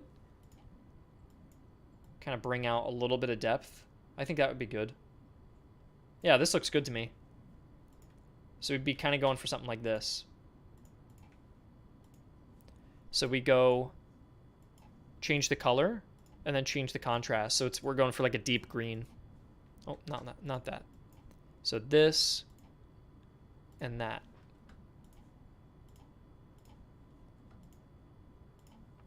And then we'll test it out in game and see if we want to do even more. But I think this should give us the result we want.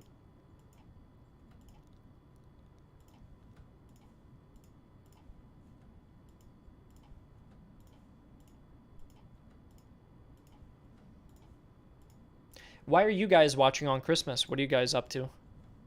Did anybody get anything cool for Christmas? Are you just listening in the background? Or is anybody here not celebrating Christmas?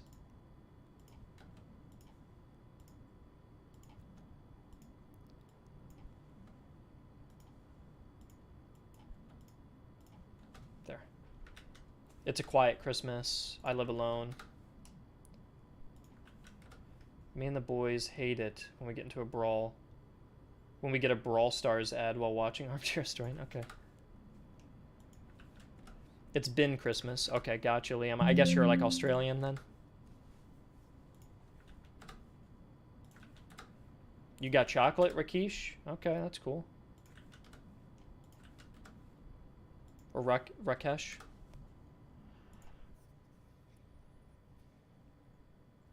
New Zealand. Okay, that's cool, Liam. Liam, have you visited the Lord of the Rings set location for the Rohan Kingdom?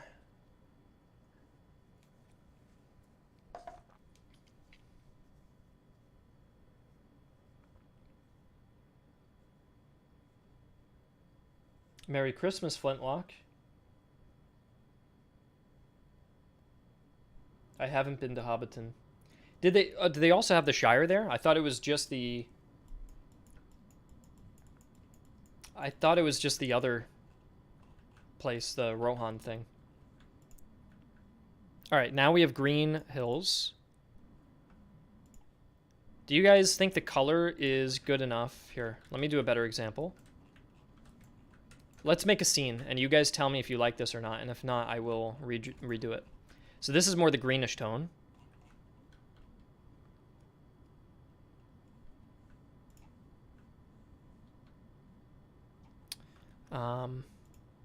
Gosh, it's so hard to tell what texture's which.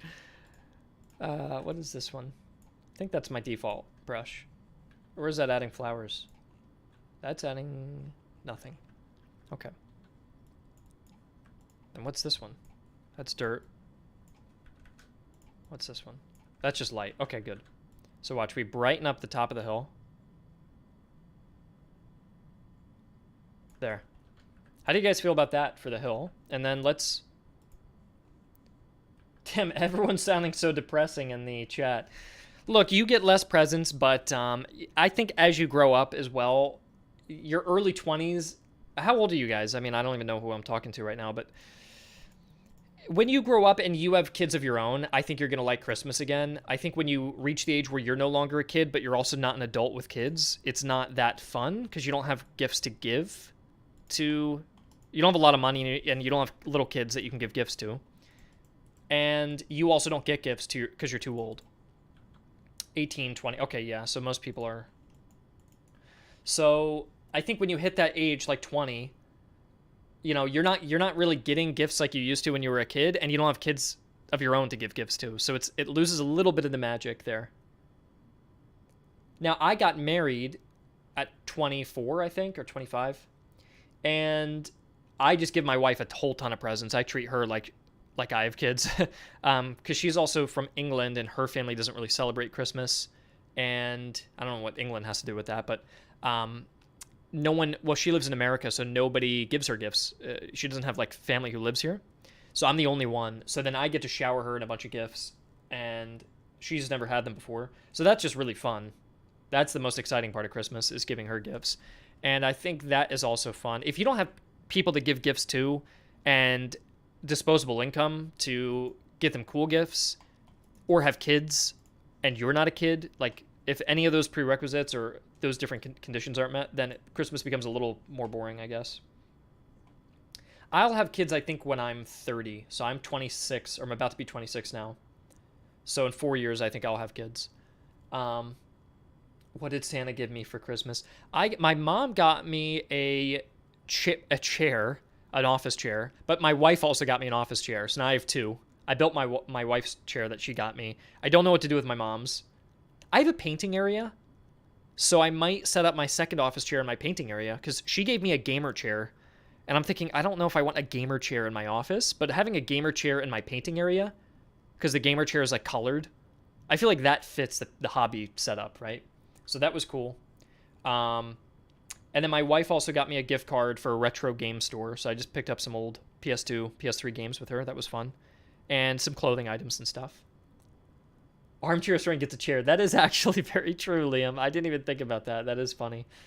And then I gave my mom 6 boxes of cocktail mixers so she can make any cocktail she wants to. And then I got her... what else? I got her a whole bunch of stuff. I don't know why I can't remember off the top of my head. I got her like sweaters and shoes and stuff like that. I got my brother's kids a whole ton of gifts. I get them 3 or 4 gifts each. So I got them 8 gifts. So I wrapped a whole ton for them. And then I gave my brother like a $50 gift card to a restaurant he likes. And then he gave me a crock pot, which is cool. But yeah, I guess the gifts sound like they get boring. You get like chairs and crock pots as you get older. But I don't know. Here's the thing. My absolute favorite thing is showering people in gifts, especially younger people. Like my brother's kids are so fun to give gifts to because they're so excited. So I think for me, when I have kids, Christmas is going to become a lot more special again. But then again, for Kelly, my wife, for Christmas Eve, I got her Guitar Hero, which she doesn't play video games very much, but Guitar Hero is a good game. You don't have to be a gamer to like Guitar Hero. So I got her Guitar Hero, and we played for 4 to 5 hours all night long. And that felt like I was a kid again. We're just playing through all the set lists. So again, I think it really, really matters who you're spending it with. If you're 18 to 20, when I was 18 to 20, I lived alone, but completely by myself and had no one to talk to. So when you're at that age, it's so awkward because you don't have a wife yet, you don't have kids yet, and you're not a kid. So it's not really as fun. Anyways, I'm fucking talking way too long now. Let me get back to it. All right, these are like a couple hills that you could encounter. You're 29? All right, well, what's your Christmas like? Mr. Where are you?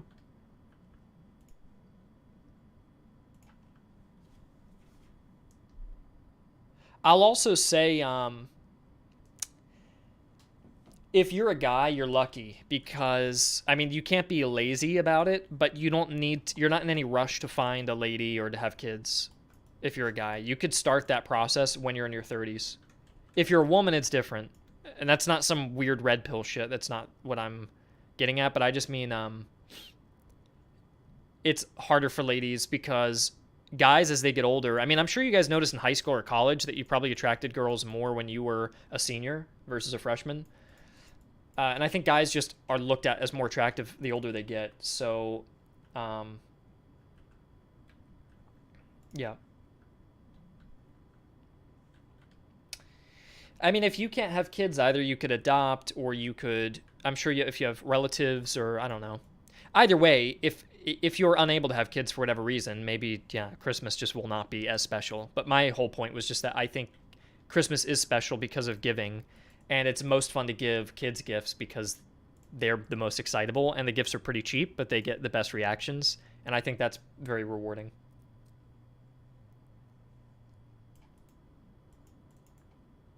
I wouldn't know. I skipped my senior year and got no bitches.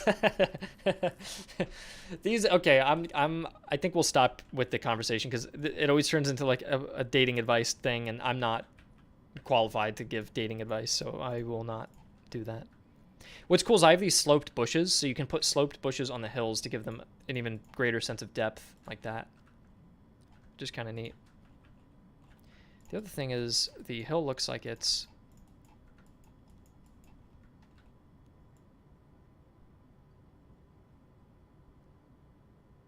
not much I can do about that. That's okay. There.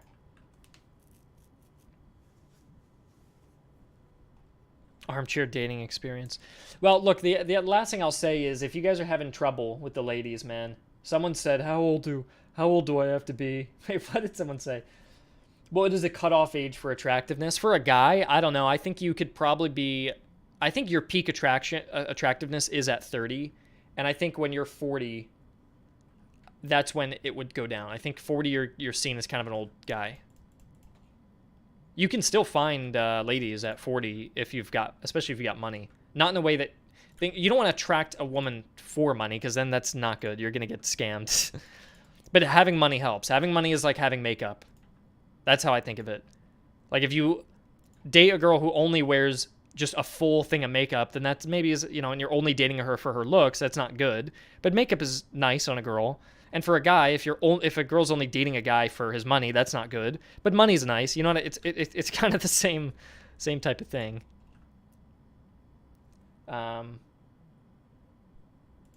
Yeah. Flintlock, this conversation's now getting into a whole different territory, man. I'm not... It's for another day if we're talking about dating advice and talking about apps and stuff.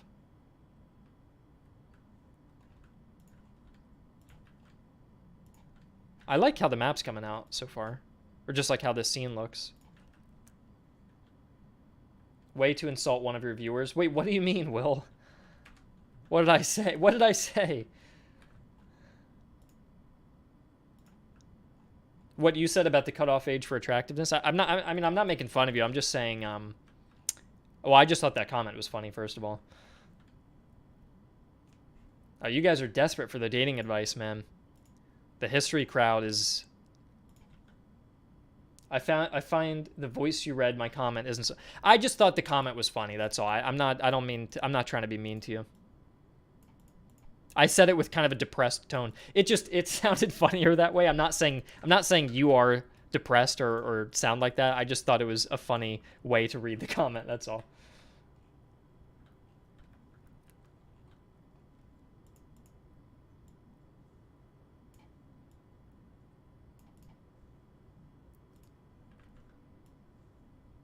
Yeah, that is Will. That is true. I've only ever well, I dated in high school and in college a little bit, but I have only ever seriously dated one woman, and then she turned to be my wife. So I got very lucky.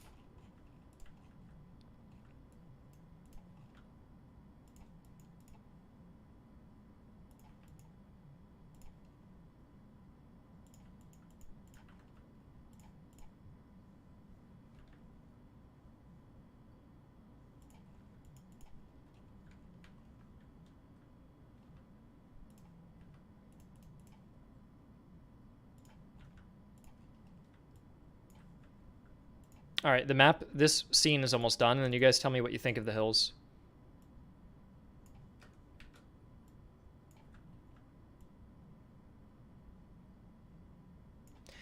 How I almost want to do this is like it goes like this and then kind of comes up and around. It's a little dirty because of this part. Actually, I don't know. Yeah, Will, this is a little romance map. This is where you can take Tinder dates.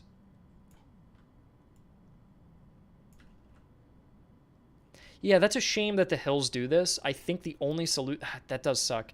The only real solution I can think of is maybe, you know what? I might just opt for this.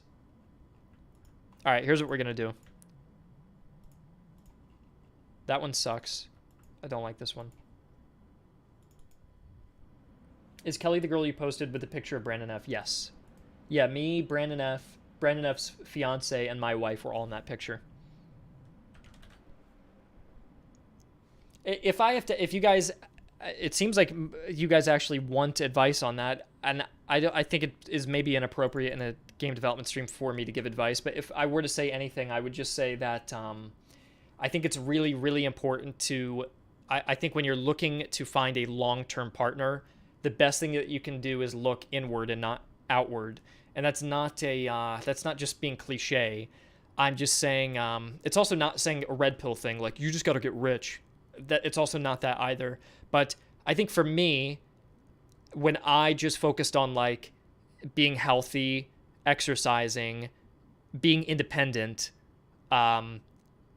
being social, or at least socially competent, and not being awkward with people or overthinking things, and just practicing being social, and not focusing on getting a girlfriend, that was when I had the most opportunities. But when I wanted a girlfriend, and that's what I was focusing on externally, and I was focusing on who I found attractive, then I never had anybody who ever approached me or had any kind of, never, since all the way, I would say from the beginning of school all the way up till junior or senior year of high school, no opportunities whatsoever. And then the end of high school, I said, oh, I guess I'm unattractive, so I'll stop looking. And I was a little older compared to freshman boys.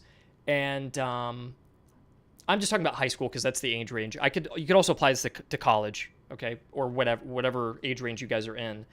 But if you just stop looking and you just focus on being like a good person, the biggest advice truly is exercise. You got to exercise. If you're not exercising, that you're just putting yourself at a disadvantage.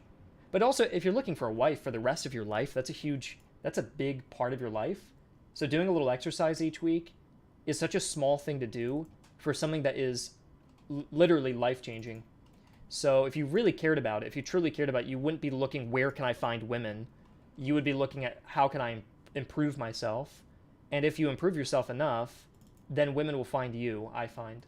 And if you're in a career or school, by the way, I'm on another monitor looking for a file, so I promise I'm not ignoring my work right now. I'm just looking for a texture to replace a texture with, because I want to fix that hill problem that we had. But yeah, if you have no opportunities, I use dating apps, and I found my wife on, I went on 2 dates with 2 different women, and I found my wife on, within those 2 dates. I'm not saying you're going to be that lucky, but I came well dressed and groomed, and I focused on her, and I wasn't nervous because I was not really so focused on impressing her or anything like that. I just talked to her like normal, and I think that she probably appreciated that. And yeah, I guess that's all I have to say about that. I don't want to talk about it too much, because again, I think I don't know if I'm necessarily qualified, and this is kind of an awkward place to talk about dating advice. What do you mean by well-dressed? I mean, I would say clothes that fit, and also you gotta look good in the clothes too. If you are overweight, and there's no way around this, if you're underweight or overweight, you will not look good, and no one will want to date you, or at least the people who will probably be people who you are not attracted to, which might be rude to say, but I'm just being honest. I'm trying to think how I want to get this texture done, because I don't have a beige texture, and I want kind of like a beige soft dirt. I guess this dirt road would work, wouldn't it? Yeah, look at that. How come this isn't in the game? Is it in the game? Let me see. I could just be missing it. No, it's there. Maybe he just forgot to import it. But yeah, well-dressed in terms of clothing would mean just a nice button-down shirt, a good coat, if it's winter, I guess, nice khakis. Do not come in a suit. If you show up in a suit, you're going to look ridiculous. But also, if you come in with sweatpants or a t-shirt, you also look bad. So wear clothes that look nice on you. By the way, I buy my clothes at Walmart and Target, by the way, and they still look good. So this is not a price range issue. You do not have to buy expensive. You can find nice collared shirts. I have a blazer that looks good from Target. So you can find stuff even at cheap stores. You can get your entire wardrobe at Target and Walmart, and you're going to look fine, genuinely. The clothes may not last that long. I usually have to replace my clothes every few years, but all right, yeah, this texture just wasn't put in. And so what we're going to do, and I really lucked out finding this. We're going to go in and just replace this one with that. This is perfect. That is perfect, isn't it? Now look at the difference here. Ready? See how this road gets messed up on the hill? Check this out. We create a spline.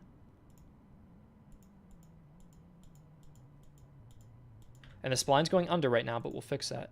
So it goes over, then divots down, and then comes back around like that. And then we're going to grab this.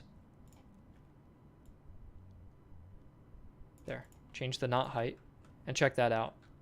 So now it actually goes over the hill, and see how it goes up? What we can even do is stress that it goes up by doing that. You can just basically add a little node that divots down like this at the base of the hill, and same here. It's a little extreme. I think this part doesn't look as good as I thought it would. Delete that knot. There, that looks a bit better. There you go. Yeah, how do you guys feel about the hills? I think this is pretty good for the hill design.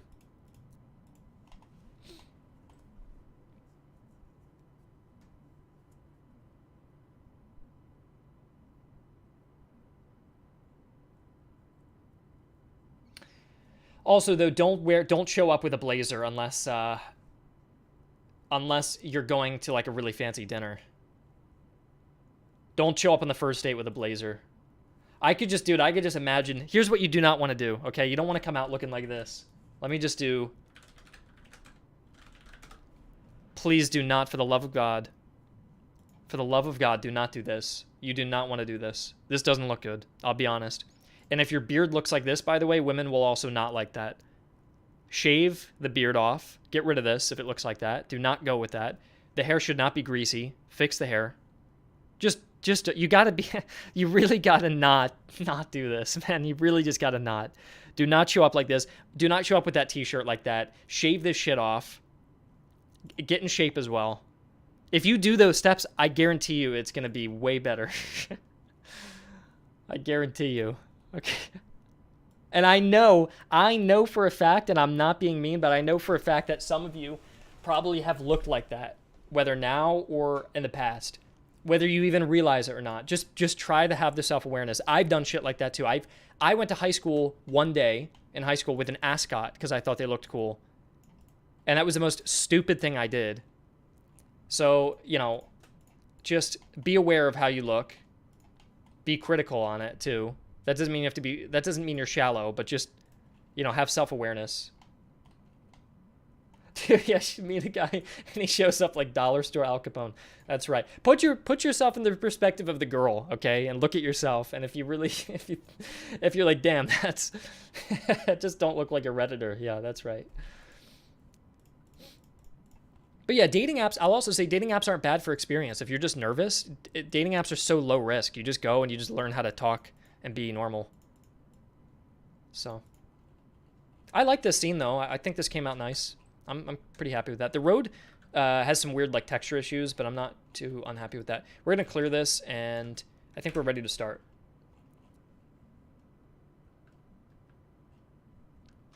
Okay, so we're gonna get rid of that and that. Is my mom calling me? That's my mom. I'll be right back.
All right, I'm back. That was just my mom calling for Christmas. Let me answer some questions if anybody is saying anything. Once this game releases, I'm going to use a very low-resolution PNG of Griffin's face as a desktop. Okay. Hello, is the map interactive? Build fortifications. Trees and bushes reduce 5%. Yes, this is correct. So, Paku, you can see, like, here, terrain zones. I can create... Uh-oh. What the heck? It better work. Oh, it's just not visible? That's weird. Terrain zone. Why is this not... The points just don't load. That's really annoying. Ah, that sucks. What the hell? Okay, well, I can draw these, but you can't see them for some reason. Maybe gizmos are off. Is that what that could be? Let me just take a screenshot.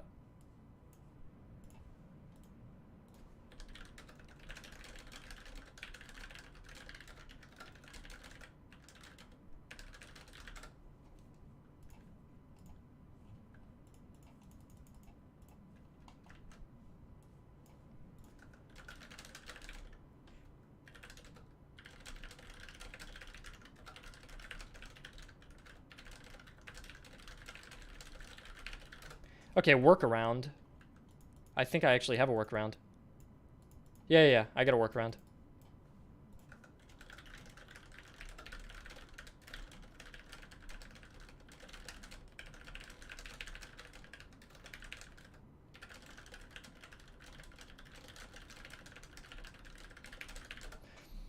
But yeah, I can set terrain zones. Look, we can set elevation levels. We can set cover, so I can create some cover here. You can say if it's soft, medium, or hard cover. We have AI navigation points. We have terrain zones, so I can create a terrain zone. I can say this is grass, forest, or a river. I have playable zones, deployment, cover. Yeah. So I have terrain that I can edit.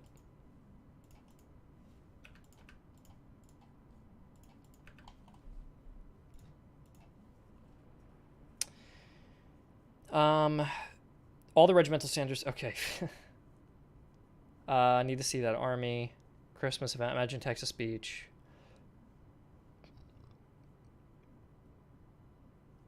Fair enough, Flintlock. You can build your cabin.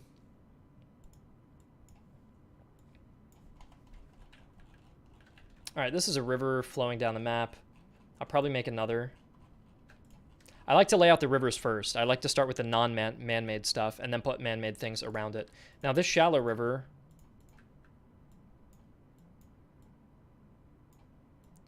would look like this. I like the yeah, I like that as a shallow. Okay. We'll do shallow rivers after. Let's continue doing major rivers. We're going to have a river come out here and do something like this and kind of follow this and then maybe rejoin.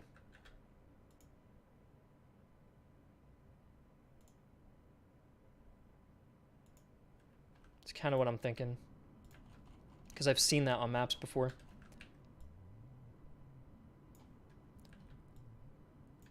Okay, and then we will create a riverbank.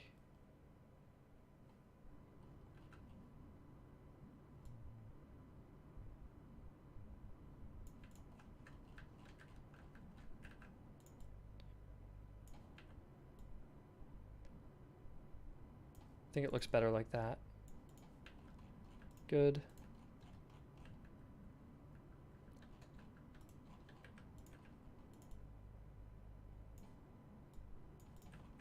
There we go. So then we kind of have that coming out of this. And then I'll make maybe a river in the bottom corner here.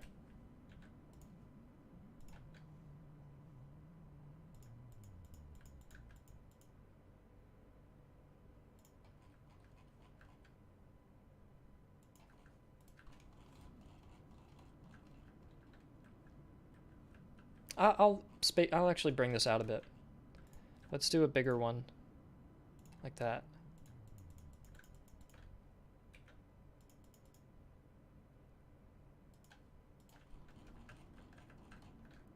There, I think that looks good.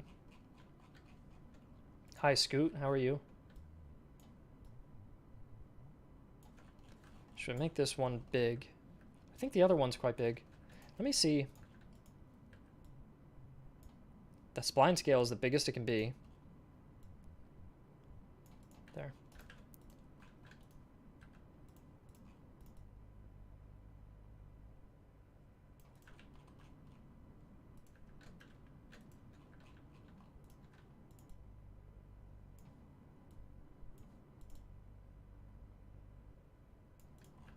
There we go. And then, what if for this riverbank we made it a little different? So what if we selected this bank, changed it, and we went with something like this.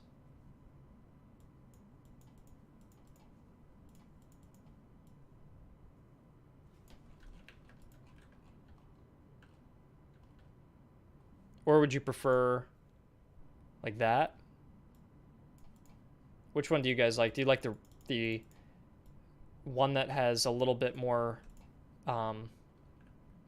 jaggedness to it, or do you like the smoother one?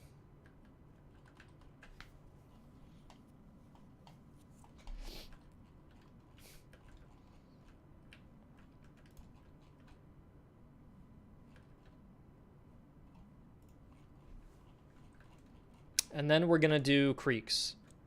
So let's do shallow creeks that come out. What happened here? That was odd. Oh, I accidentally changed the...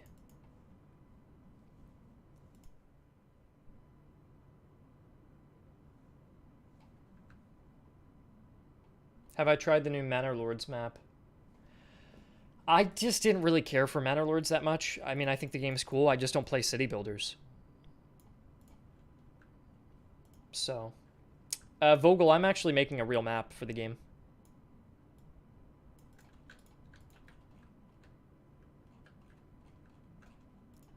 But yeah, I just don't play city builders, so I can't really get into it.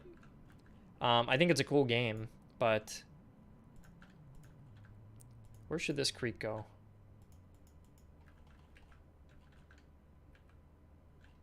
Should it connect to that, maybe?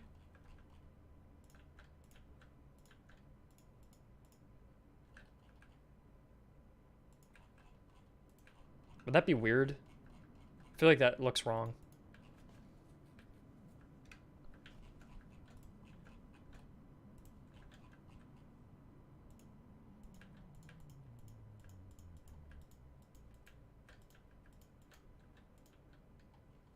You should send me the files to the map editor.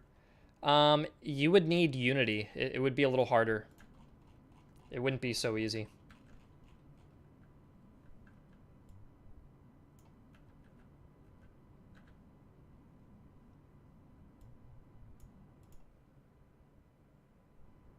And I'd have to pay for your membership on the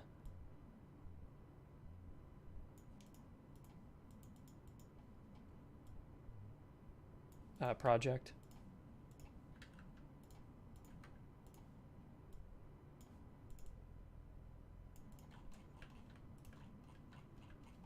There, that actually looks quite good, I think. And these little shallow creeks, soldiers will just be able to walk across. It really won't be that much of an obstruction.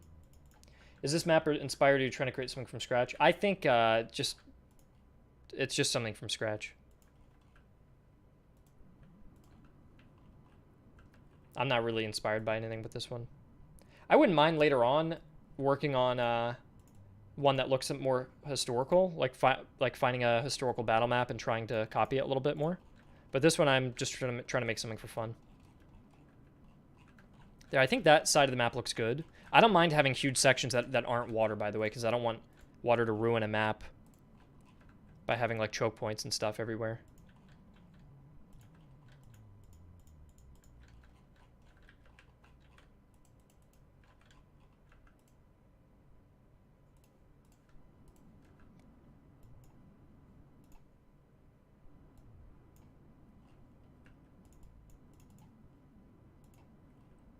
Are you able to add? Yeah, I can add larger bodies of water. I can add ponds, lakes, and marshes.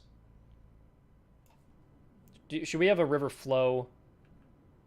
Waterways go from high point to low. They connect as they go down, not break apart. Okay. Well, you guys can tell me if you don't like any of the rivers when it's done. We can revise them when it's all done. They're very easy to edit. There, that one kind of flows in to this guy.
Yeah, the walls of the Leuchten Church. I'll probably do historically inspired maps, but just not the exact battlefield of Leuchten or something like that. Because the game's it's really hard to do historical because the game has procedural campaigns. So how can you do historical battles if the campaign is procedural? It becomes a little difficult. All right, I like. How do you guys feel about the river layout here? I think the one on the left really looks good. This one going up maybe looks a little bit off. But I think generally I'm pretty happy with how these rivers came out. The three dark blue ones would be uncrossable, and the three lighter ones that are brown are creeks that you can walk across. I'll definitely have shallow points on the bigger rivers that you can walk across and bridges on top of that. So they're not going to be too much of a problem. We're not going to have custom battle modes right now, but I think we can add one post-release. It's a lot of work. That would add like maybe an extra month. You could make a separate sandbox where you create historical battles. The thing is, now I have to make, I don't know, let's say 10 giant historical battlefields, research all the units in them, test out the scenario battles, script custom movements to represent that historical scenario battle, then create a dedicated game mode to it, create the UI for completing those scenarios, likely create achievements for those scenarios too, and now we're looking at probably like a month and a half extra of work. So every little request, custom battles, historical battles, add a month, add a month, add a month. And it doesn't sound like a lot. Oh, it's only 30 days. But every time you add one of those, now we're 8 months away on top of the 6 months that we already needed. Now we've got an extra year and a half where we're making, it really starts snowballing. Plus you got to test these things too. So you really don't want to overscope the game, and that can definitely cause some problems. Yeah. Yeah, a lot of these things can be updates. I'm really not opposed to doing updates to the game, but it just needs to make money. If it doesn't make money, then I won't be able to afford doing the updates. So I'm just going to wait. Yeah. All right, these are our rivers. I guess we could do roads now. Or hills first, more geographic. Yeah, let's do hills. I have lakes too. Let's do lakes actually. The thing about lakes is I want to match these colors, because right now they are not. Playtesting starting in January. It may. I'm thinking now like February. I keep pushing it because it's like on some level, it just won't make sense. Why would you test it if it's just not ready? And I have people's names on the list, but it just, I don't know. I really feel like I'm gonna give people the game and they're gonna go, okay, here's a list of 200 things that need to be changed, and I'll go, yeah, I know, it's just not done. And then it's like, well, you just wasted your time and I wasted my time going through it, and now where are we at that point? So I'm a little bit just concerned about that, I think.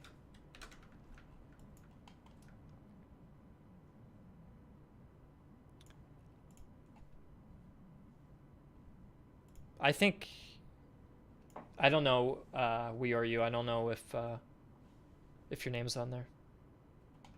Provide a list of known issues. The thing is, here's the thing. That known issues is going to be so big that at that point, is it even worth bringing in playtesters if the list is that large?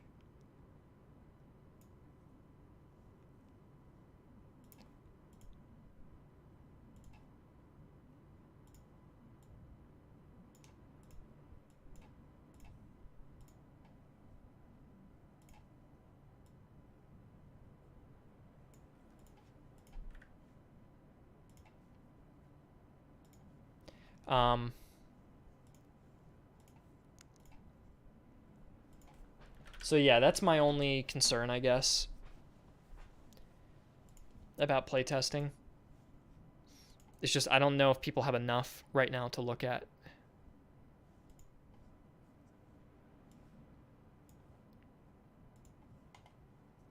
The thing is, the sooner you bring in playtesters, the sooner you make problems, because we're going to have to organize them and respond to people and talk to them, and that takes time off of development. So do we want to take time off of development to have people test things that aren't ready to be tested? That seems like it just seems like that just causes problems, right? Like, I already know what's wrong. If I was to a point where I'm like, yeah, things feel pretty solid, I don't really know what the problems are. Can you guys find some problems for us to solve?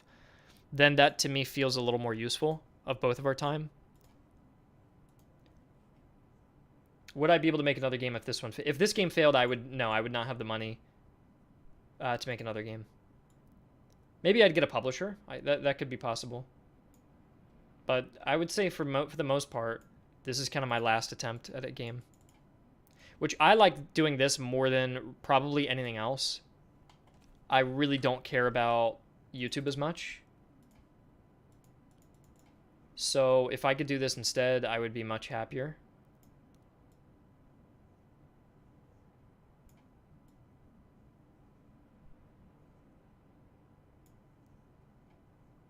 For the price, I was thinking of launching at $25 with a launch day sale.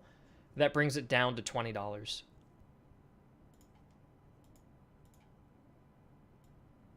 I thought that would be kind of reasonable.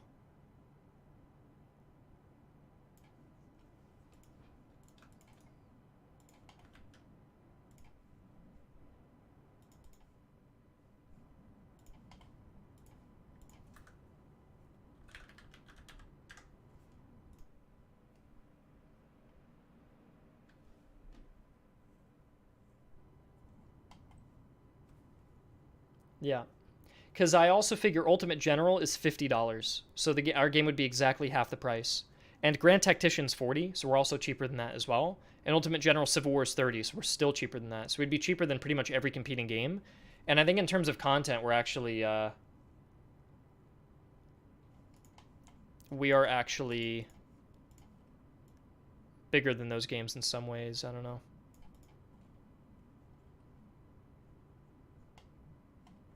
Yeah, these lakes don't fit too stylistically with the rivers, but there's really not much I can do.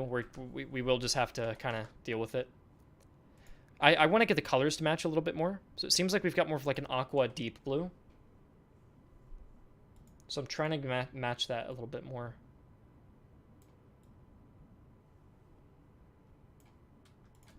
Let's see if this helped at all.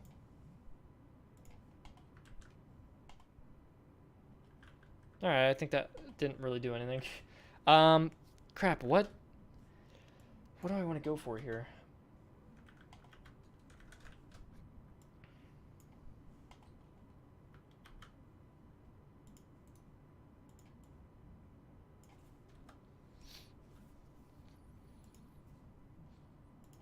I have one other idea, too, that I can do that I think is going to help us.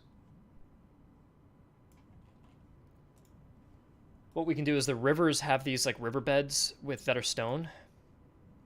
So what we can do is we can go into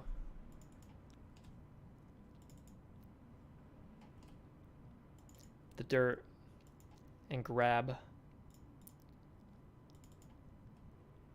Gosh, where's the dirt? Is that under sand? Not under sand. Not under grass. Not under farmland.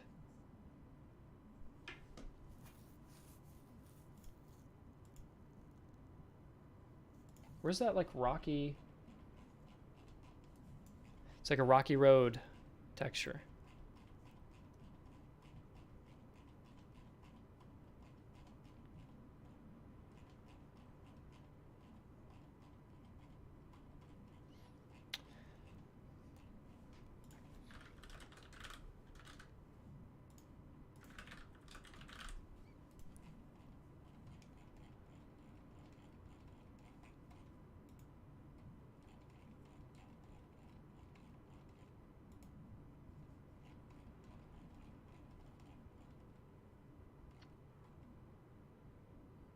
Damn, I just don't know where this is.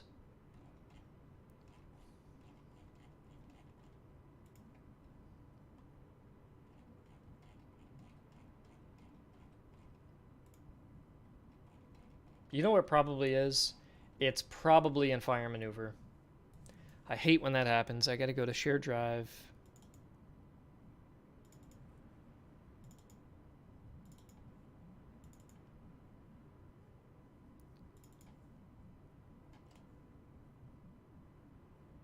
Damn, where would it be? Terrain?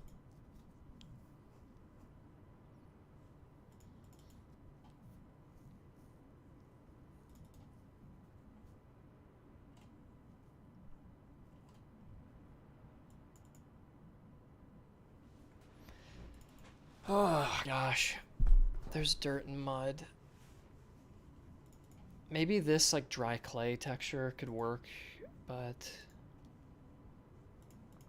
that could also work, too. I'll download this.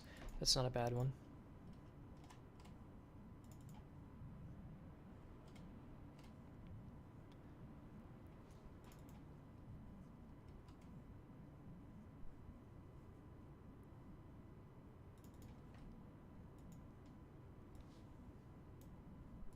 So kind of what I'm thinking is grabbing this and putting that underneath.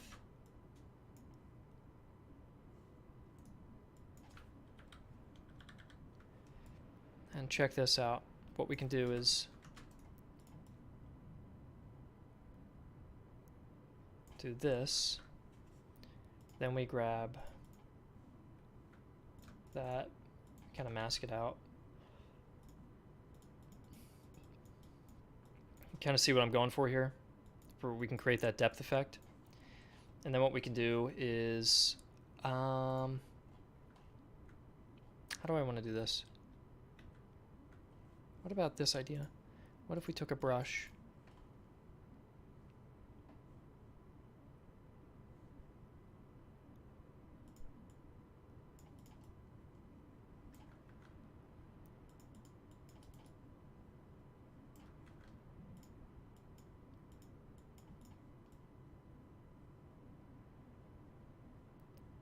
And kind of showed a little depth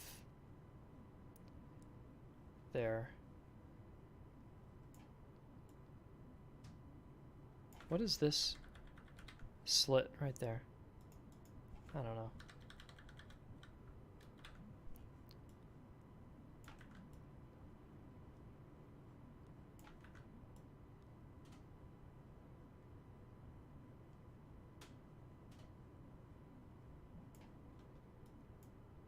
I don't like those lines at the bottom of the water. I like the idea of the transparent water. I just don't know why it has those lines. You know what I'll probably do is just take this dirt. I'll just use this one. Let's delete that. I think that's good for the water now. I think I'm going to delete this. I think the main thing I want to do right now is get the watercolor right. We'll worry about the beveled edges later. Let's just try to get the water to look right.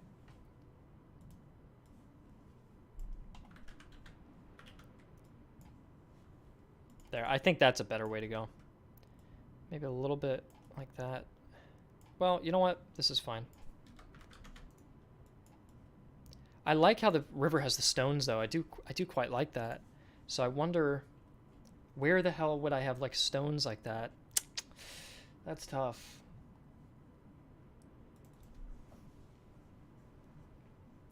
Stones. Where would I have stones? I don't think I have them.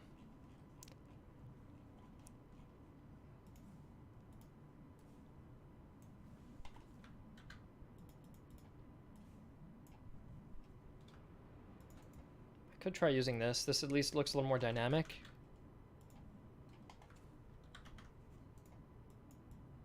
At least the white dots there kind of look like they could be debris or stones or things. The repeatability of the texture is a little bit rough though, so I'm not a big fan of that. Yeah, I'd just go with this. I think this is kind of the best bet. We're not going to be able to get the stones, and that's fine. We'll hide this for now. Let's test out, let's mask this out here. Okay. Other thing I want to do is fix this weird issue.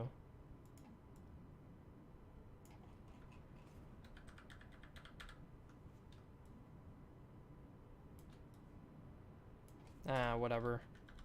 I can't fix it. What is this? Is this transparent? Why is there a hole there?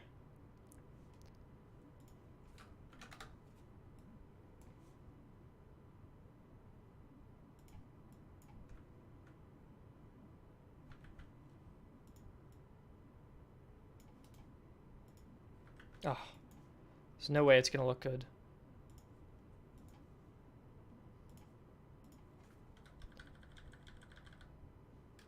That one pixel. What the hell happened to that pixel? Was that always like that? I guess so. We'll just leave it. There's nothing I can do.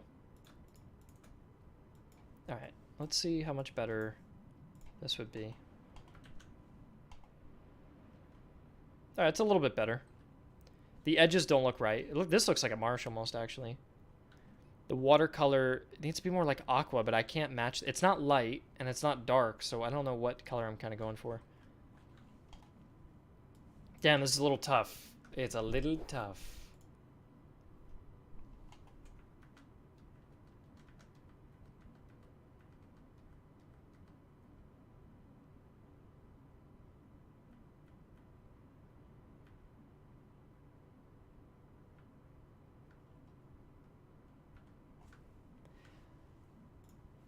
Ay, ay, ay, ay, ay, ay, ay, ay.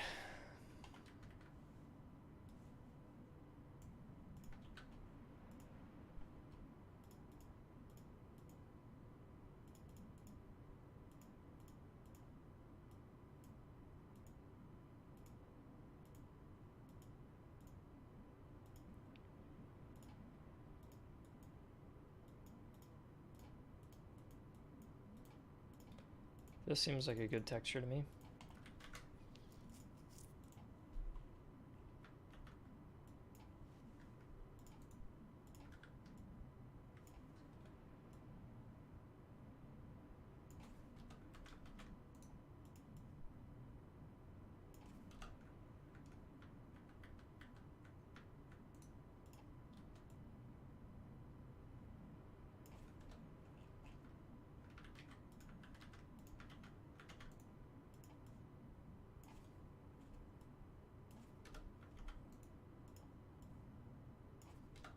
Okay.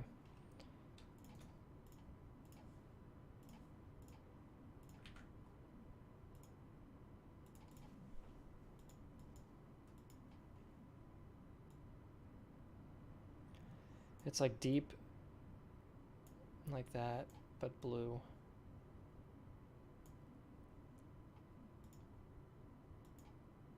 And the brown has got to be a little more brown. Let's see what this looks like by comparison.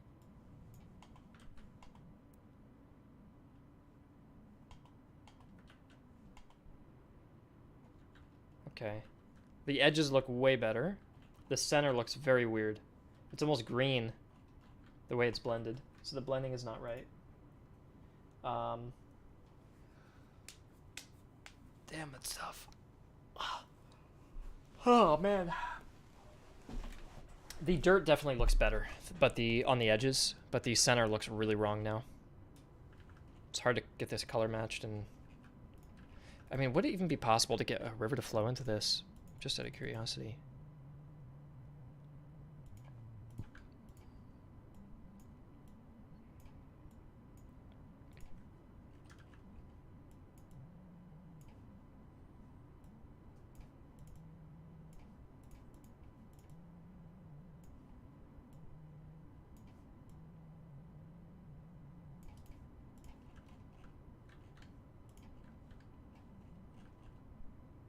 It's weird seeing the water flow out of the lake instead of into it.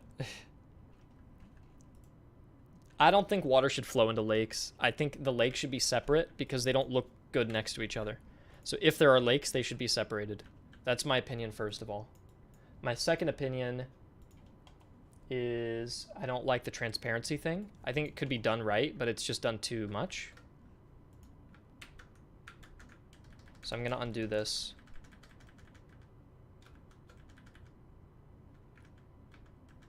There.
I don't like that either.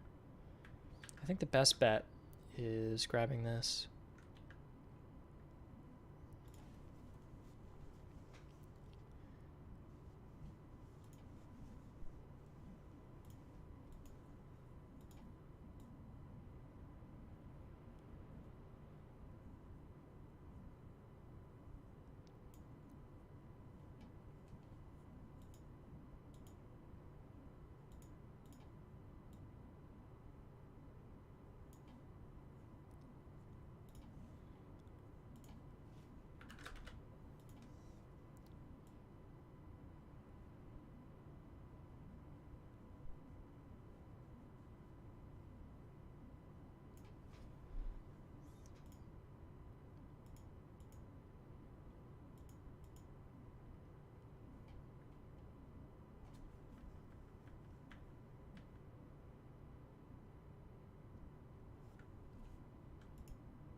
It's like an oil spill.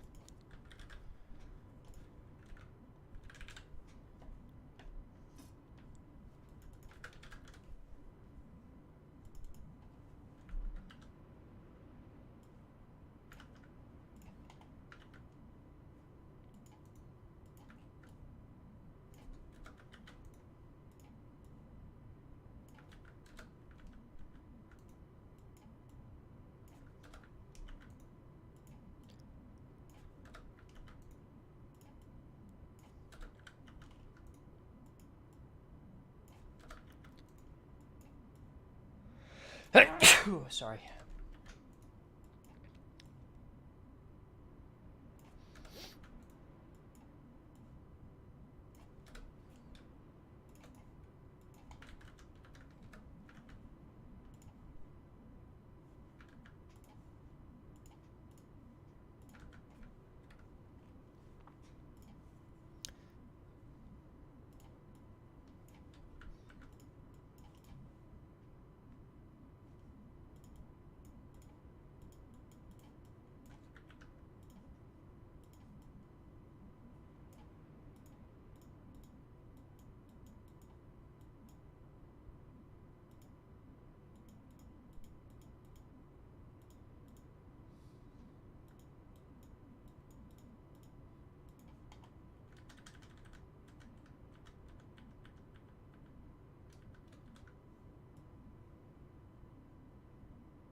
Hmm.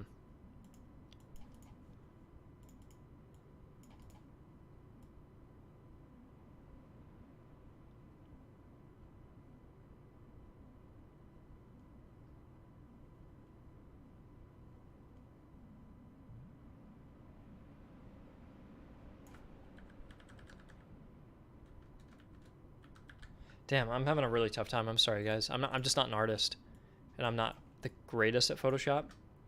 So I'm really just trying to figure out how I want to go about this.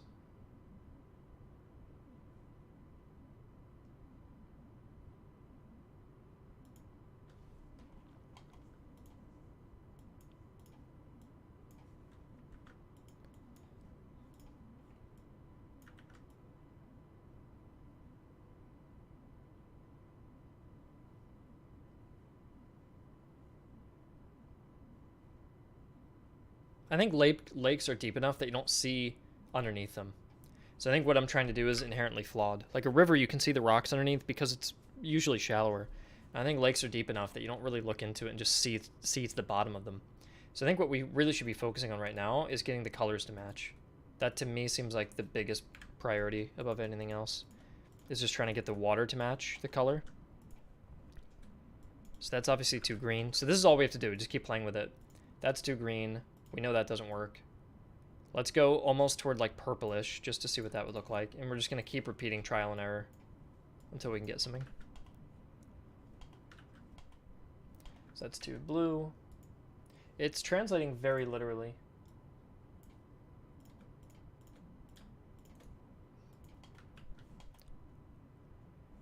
That's a little too bright.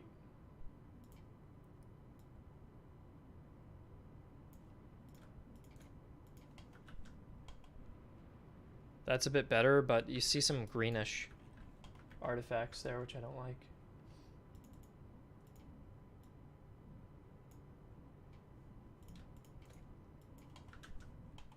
Fix the artifacts. That's looking a little better. I'm actually not upset with that. The brown could be worked on, but that's... I think we're getting a little closer. What if I darkened it? A little bit.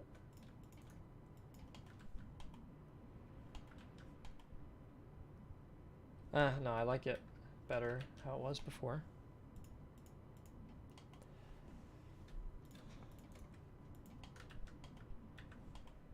Okay. I haven't checked the chat in a really long time.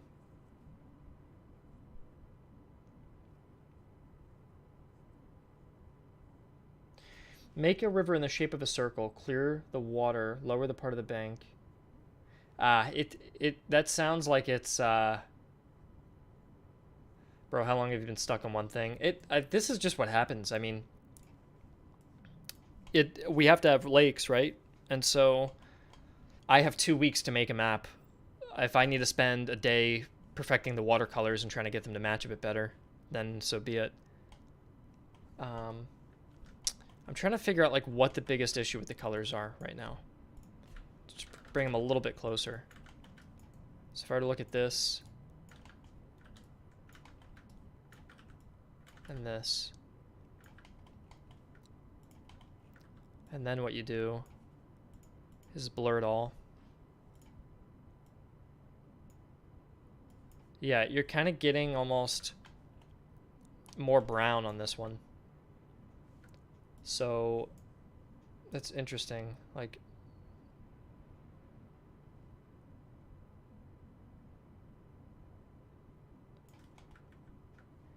I'm not sure how I would get that color a bit more. I don't know if we should even get that color. Technically, I think this actually, if the water's deeper, you shouldn't see as much brown at the bottom, right? And so I think it just needs to look a little deeper. I think that's my issue right now, is it looks very pale. And I think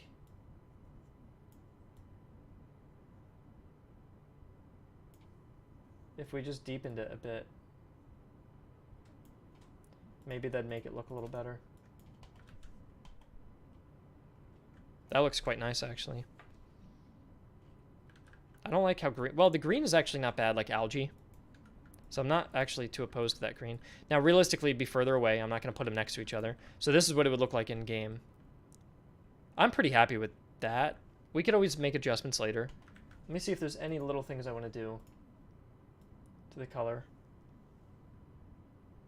I go for a little bit deeper blue if we wanted to. Like that. But I think we're a little too blue now. That's almost like ocean blue.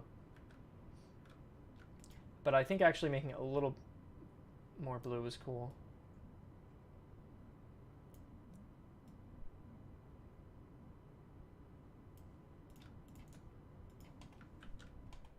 There, that brightened it back up. It's almost a little too pixelated now. Hold on.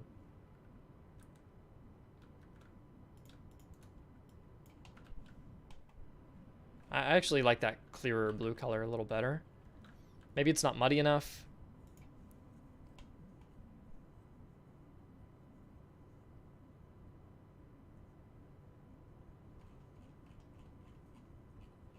It looks like very 3D. I do like that. It looks like it's actually dug into the ground, which is cool. I'm sure with some objects next to it, it would look nicer. You know what I mean? Like, that makes it look a little more natural. I think it can look a little deeper, just darker in general. What would this look like?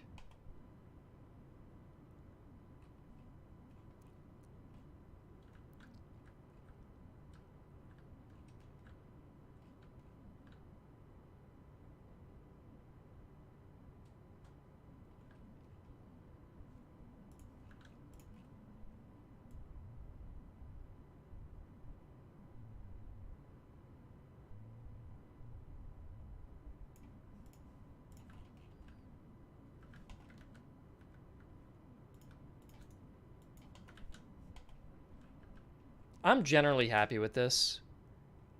I'm gonna try one last thing.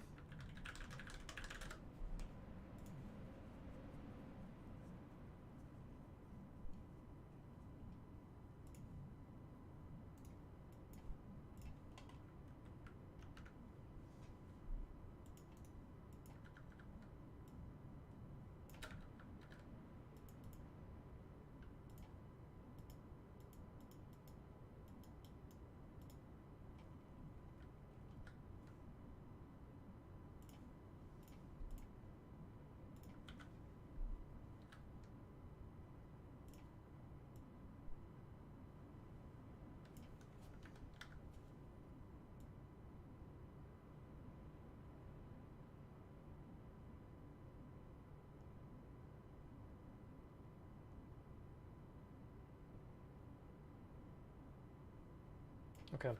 I'm trying to make it look a little less pixelated. What the hell would this look like? It's not moving. The water's not moving, which I think is actually fine because a lake would be still. It looks a little too photorealistic. What if we did...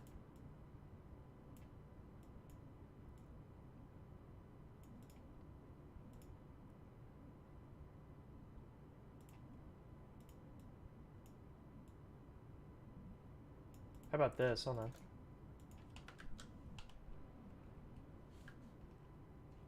Okay, this versus... Which, by the way, the map editor is very dark. In-game, in reality, it's going to be... Everything's going to get brightened up massively because the lighting's not enabled on the map editor. So in reality, it looks more like this. That's a more accurate picture.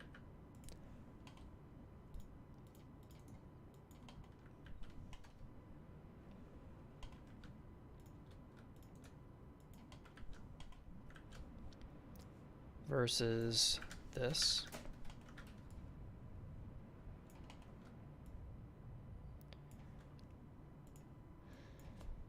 There. Which of those do you guys like better for the water? If it's still. The left one or the right one? You could add a little animation. I think... We'll see. I don't know if I can do animation. It would be a little harder than maybe you think. Because the dirt is... all part of the same. This image is part of the same image here. So if you wobbled this, the dirt would wobble too. You'd have to manage to physically separate everything out, and it'd be a little tough. So I don't think it'll have animation. The rivers will, but I don't think the lakes will, and I think that's all right. Which do you guys prefer? I think I lean on the right because the one on the left looks like it's trying too hard. It looks like it's... If there are ripples, I expect the ripples to move, whereas the one on the right looks like it's just flat water. And flat water, I don't expect movement on. I'm gonna try like one more texture and just see if I can make something work out of this. Just one more. Maybe two more, actually. And then I'm done with the lakes. Because we can always update the art later. Even if I make the map, you can just update the art and it'll update all the maps.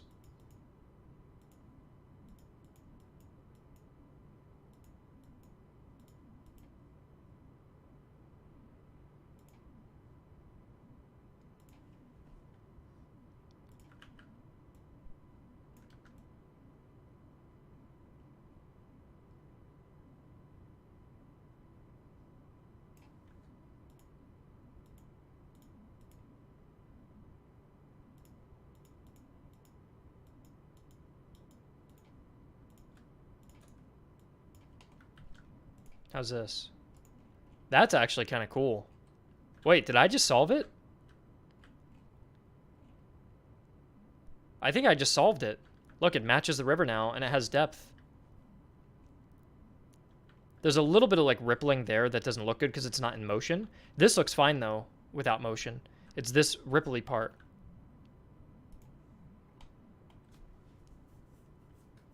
I think this might be it. Let's see.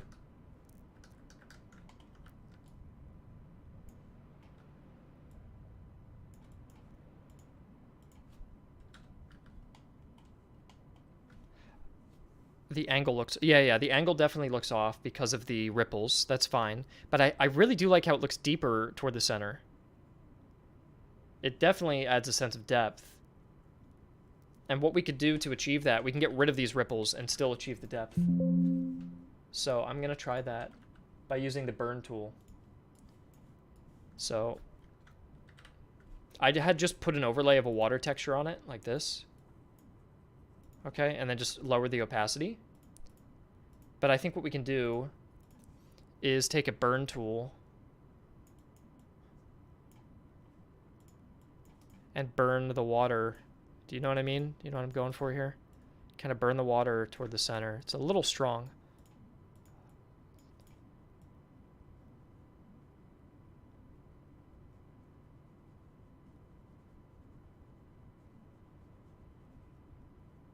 Something like this, roughly.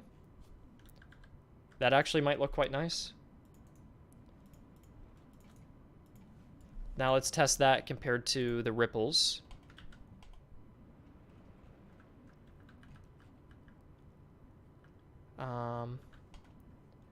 I think that may be better, stylistically speaking. The rippled one looked a little nicer. But I think the ripples, you would expect animation out of them, and because there's no animation, it feels a little off. Now, I did like the top left one, though. That does look quite good. I really like the color there. The color here just doesn't seem right. I really like the deepness of that. You know what I could do? I know exactly what to do. I know exactly what to do. I take my royalty-free water. I go in. I put a filter on it to get rid of the ripples and then use it.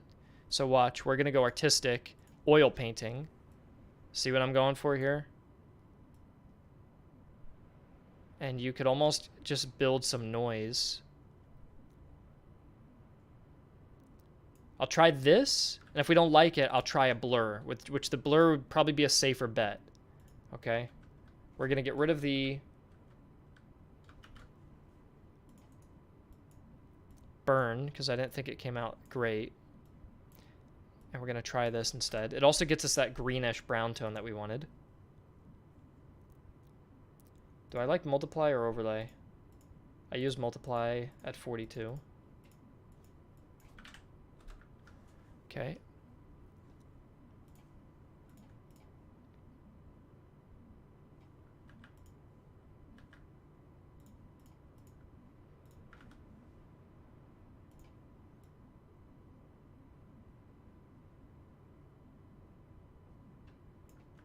I don't know why this one seems...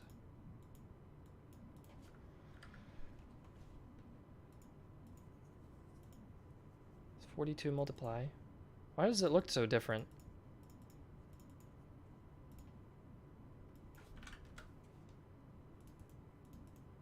Let's just cut it around and just see what it looks like.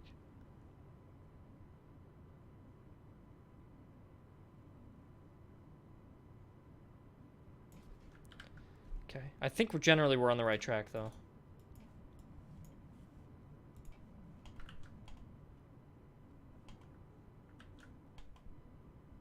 Okay, that gets us our depth back. I like the colors a lot better. I like how it's actually, it looks deeper at the bottom and then lighter up top. Stylistically, what do you guys think of that look? See, it's not wavy. I don't think this looks bad.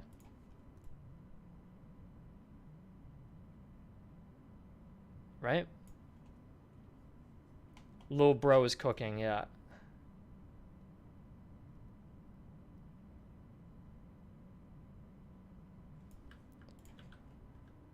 What do you guys think? I think generally that's not bad, right? And that's the river. The river looks very flat by comparison, but, you know, it is what it is. It's a 2D game. It's completely 2D, so we just have to work with certain restrictions. I try to give the illusion of depth with the river because it... See how the bottom bank is thinner than the top, so it looks like there's some depth. If we wanted to make that even more exaggerated, we could shrink that and bring it up.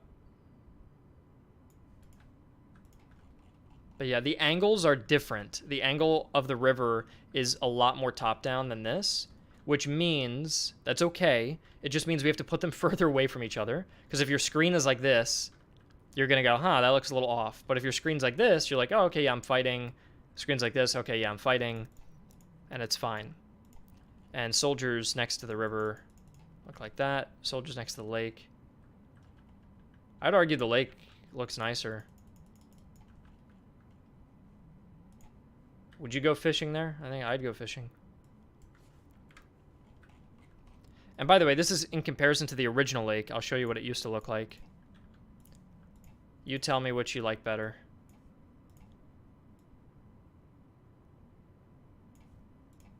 There. Yeah, I think the one on the left, the colors just seem better. Do you think the one on the left, the colors are a little too dark for a lake? Let's see.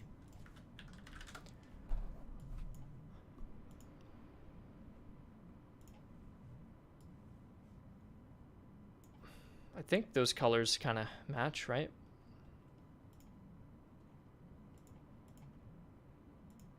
Yeah, I think it's okay.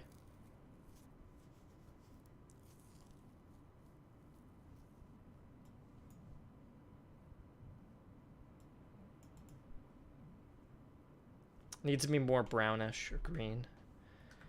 Yeah, I could see it. I could see it being a little too deep blue. Like, my only thing I would say is maybe we grab this and the deep blue color, bring it back there. That's a little more cyan.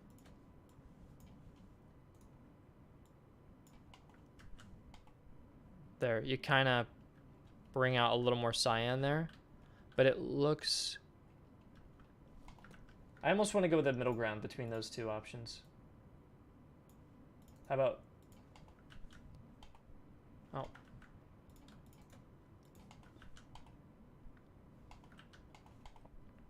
Something like that.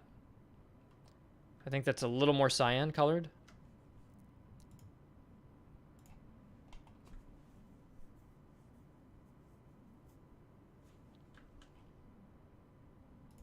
By the way, if you want things in the lake, what's kind of cool is like pond scum. Like you have things like bushes and stuff. We could put reeds in here. They look a little weird.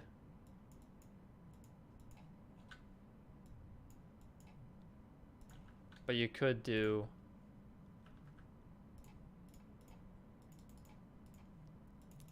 like that.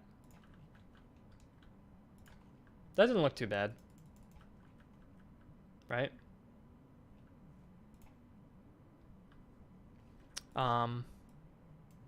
What else could you do? You could put these in the water. Like moss and stuff. I don't know how good that looks necessarily, though.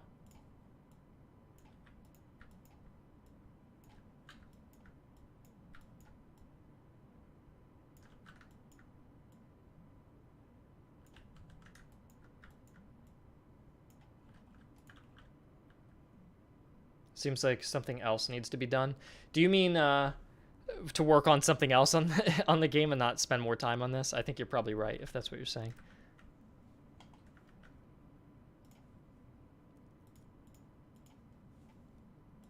I'm okay with dedicating a little time to this if it is important to me that this is right.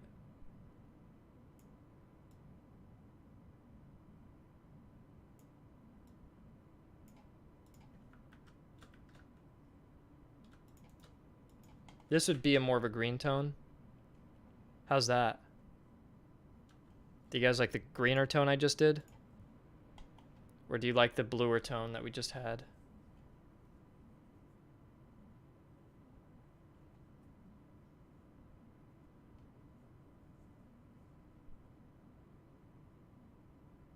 I think we're just putting the finishing touches on it. I think we pretty much got it. So we're not really wasting time anymore. Do you guys like that more greenish tint I just did? Or did I go too far?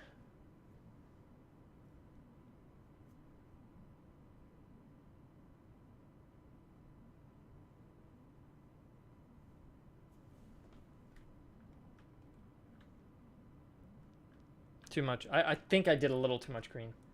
I think it was fine how it was. I'm not going to overdo it. And as I've said, I can always come back to it.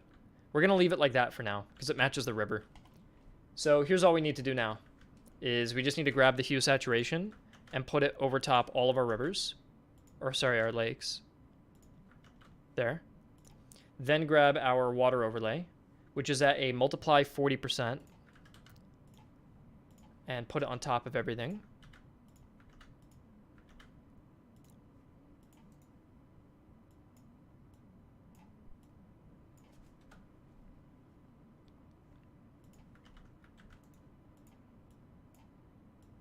I'm okay if things take this long. I know it is annoying if you're watching a stream and you're like, God damn, can we get to the fun part of the map? Because I can build like a church or a town in like 5 minutes. So by comparison, it's actually quite easy to do things like that. But things like this to me just need to be done. Even if they're not like the cool parts of making a map. It is still important that we get it right. And we have, I don't know, hundreds of assets in the game. 95% of them, I'd say, are finished. So this is not like indicative of how the rest of the map editing process would go. This is the first time I'm genuinely sitting down to make a map. You weren't here last night when I spent 2 hours fixing all the trees, changing all the tree colors, because they were all fall colors. So I had to update those too. So this is kind of one of the last things that really needs an update. In my opinion.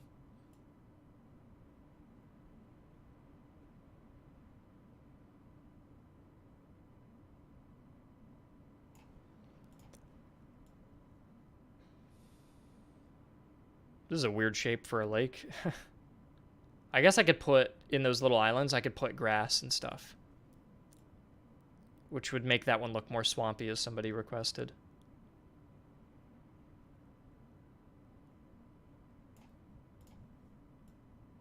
Like, this one's more conventional, I think.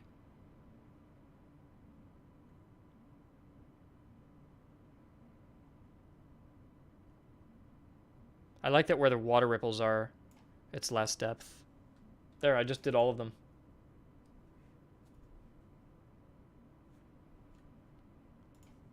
Done. Done. Done. Done. Done. Okay, swamps or lakes are done. Let's place them all down. Like that. Much better. That's cool. This looks like marshes, doesn't it? If you place all the lakes together like this. That's interesting because, hold on. I was originally going to do marshes like this. Which do you guys prefer? Because this was supposed to be marshes with like reeds and stuff I was going to place. Like I was going to do...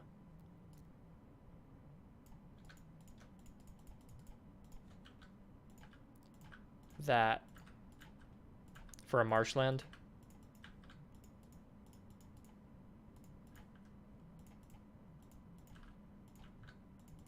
Do you prefer this? Or do you like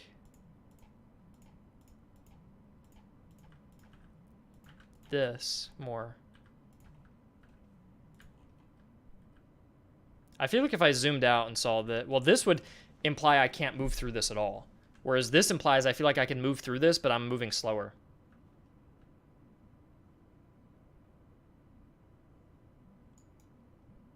That's what I'm thinking. I feel like generally this is actually better.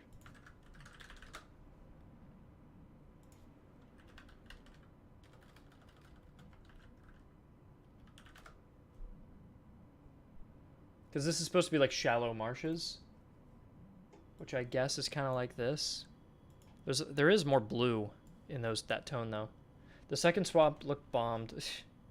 The lakes but with a green tint. I wonder if I should take these and give these a blue tint. More of a blue tint so it's less earthy. Because I think these do work better for marshes. But they're so green. Do you see how green that is? That it kind of doesn't work. So what I might do is just open up my marshes. There. And give these just a little more of a blue tone maybe.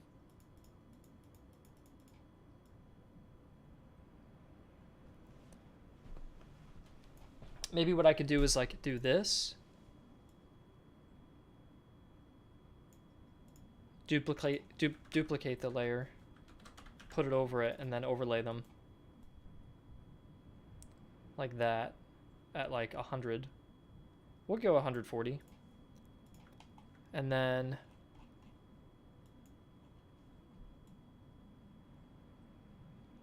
I could do this as well.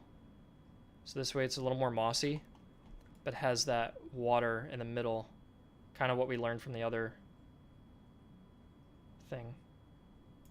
Like I wonder how that would look.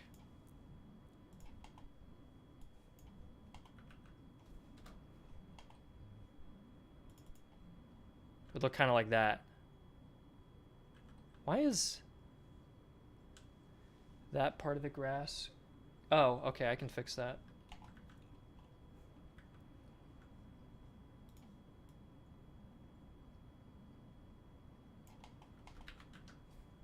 There.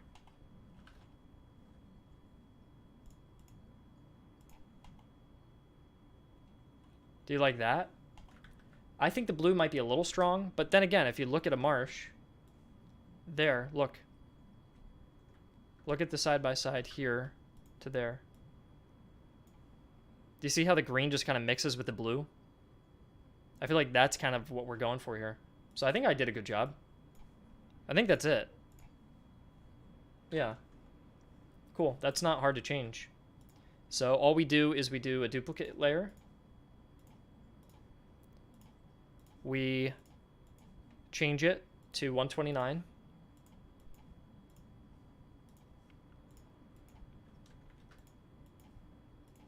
We change opacity to 140. Maybe do more of random blue tint rather than a fade from the inside. I'm okay with the fade.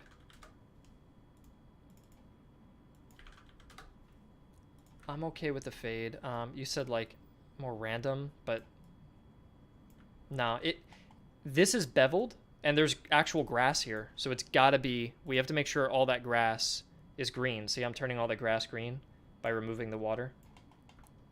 If you're just implying you know, go into the water a little bit more to add a little more green, I can do that. Just be a little more liberal with it. But I really don't mind the ratio I had. Because some of the marshes, if you look them up, I searched for shallow marsh to find that image I showed you. If you just look up regular marshes, some of them are just look completely blue. The whole thing just looks like water. So I want kind of a good blend there. That's a good one. Yeah, you guys can fight a Trek swamp. What is cool is I can identify maps. Shrederick the Great, that's right, Shrederick. I can identify or tag maps with terrain tags. And this way, when a map is selected for your campaign, it looks at what terrain you're standing on and goes, oh, you're standing on a marsh with a forest? Okay, what maps has Griffin made? Let's look through his tags that are tagged with marsh and forest. Oh, we found one? Okay, let's select that. And it will, and if it goes, oh, we can't find one, okay, what's the closest fit? Where's, you know, we need to find one that at least has a marsh. So the game is going to try to find you maps that are relevant to where you're campaigning, which is cool.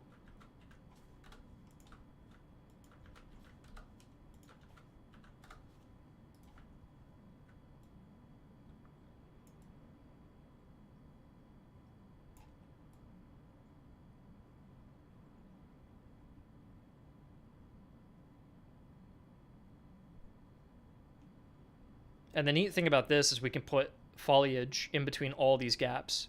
So there could be trees, or there could be bushes, or there could just be all sorts of things to make it look like it's teeming with wildlife and nature.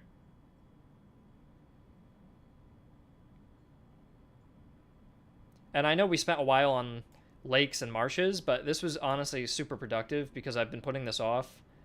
And you guys kind of giving me feedback and just telling me if things need color changes or something doesn't look right, it's super helpful. You know, when I go to put together and make a graveyard, I know what to do. You know, I have all the assets. When I have to put together a custom lake with textures that have never been used before, that can be more challenging, I think. There. Check it out. That looks great. I love that. How do you guys feel? That looks so good. That's better than this. This looks like I'm in Norway or something. You know what I mean? I'm getting that, like, what are those called? Fjords? I'm getting like a fjordic kind of impression by this. This looks like marshes. This looks like you can walk through it, but you're going to be slowed down massively. Yeah, thank you guys. I appreciate that you helped out and that you like it. And the lake, I feel like the marshes now match more with the lake. See the colors? How they're both a deeper blue now. The only thing that seems out of place now are the rivers, which are a little under-detailed, but there's very little you can do with moving water, the fact that we got this to work. Because if you have a dynamic look, I actually draw the water with splines, so the game has to calculate how to do this. And then it has to calculate how to put in a riverbank and make it look like depth. See how you can't even see the bank from this side, but you can see a little bit of it there. There. I find that the rivers look better when they're going left to right, like this, compared to that, which just looks big. But I wanted that river to be huge. Yeah, compared to a soldier, you'd need a whole bridge. Yeah, that's perfect. And this creek, you could walk across. I could almost imagine jumping on the stones and getting across there. This one, you just get swept away. This one, I feel like is just too small. I could walk across that. There. Okay. So we're going to clear all of this. And again, I know we feel like we didn't make much progress, but it's not a huge deal. Okay. Oh, gosh. All right.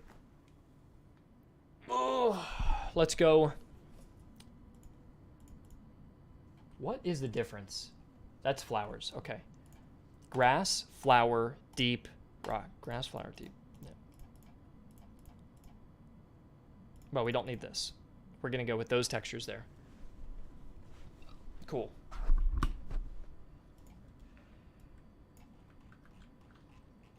All right. I'm going to get rid of these little guys too. The next thing in nature we need to do are probably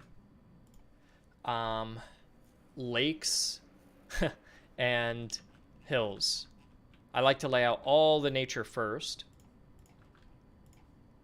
because you want to show where civilization builds around those things and not just start putting towns in random places. So we'll go with hills next. We'll get a random assortment of hills and dot them around. And what's cool about this game as opposed to Fire Maneuver is I don't need to build these maps to be very balanced at all. Oh gosh. Looks like a monster. A hair monster. Okay. There.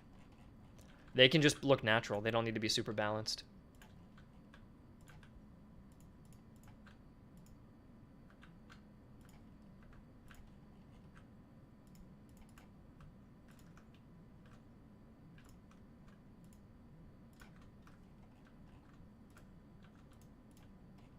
And what's also cool is these hills can be different sizes. So we can grab a hill and size him up like that. Grab one here. It's very sensitive. Do that. I generally like them larger. I think this one looks a little too tall, in my opinion. There, that's better. But I generally prefer them taller because you can fit entire regiments on them then. And that's just fun, tactically. You know what the cool thing is, too? Technically, if you... Oh, you can flip these, which is neat. I guess the depth is on the wrong side.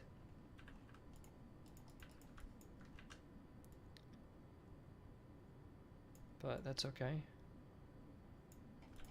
I'm pretty sure if you invert these, they look like ditches. But I don't know if we're going to be able to try that. Actually, here.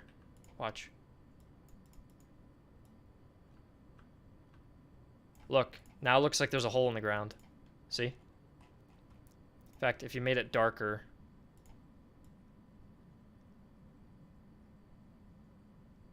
Look, it looks like there's a ditch. I don't know what we'd use that for. But, yeah, I don't think we should use it because I don't think their soldiers are digging huge ditches, but it is a cool feature that you can do that.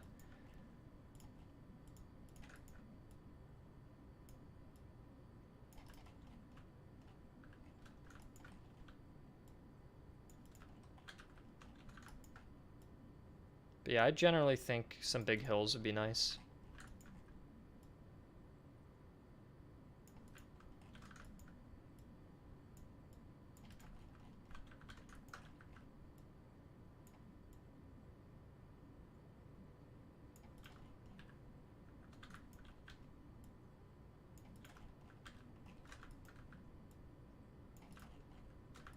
And the next thing I want to do after this is find some hills to put hills on to make like multi-tier hills.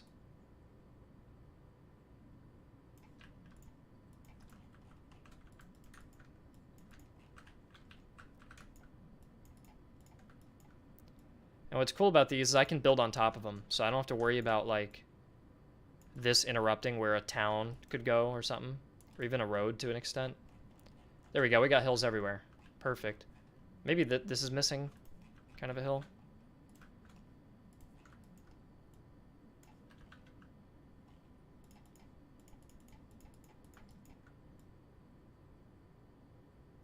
Okay. Good.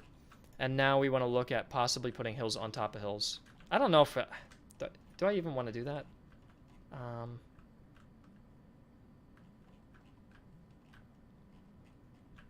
I don't want to put them in the corners because I don't want players to be encouraged to corner camp to get the best hills.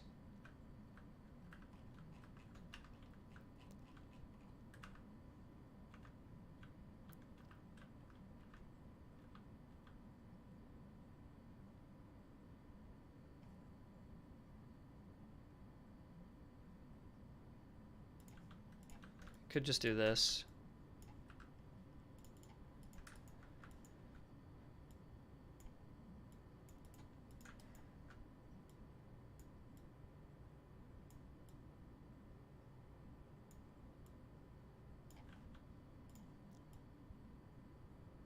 There, that's how you would do 2 tiers of elevation. Like, that would be higher up. I don't think we should... Do you guys... I don't like the idea of the double stack hills. It just doesn't seem right to me. I think it's okay to have single stack hills. There. This is nice, I think. And we'll have roads, and... We could always add more hills, too.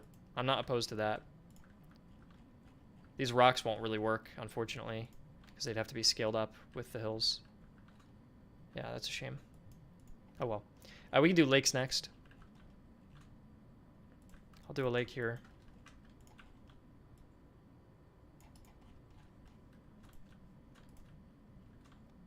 And a lake here.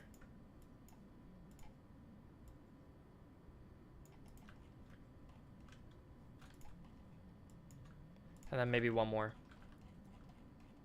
We could do one like there.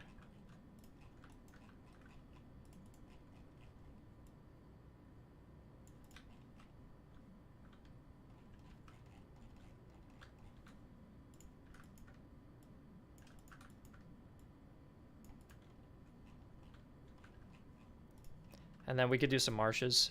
We could do one marsh on this map.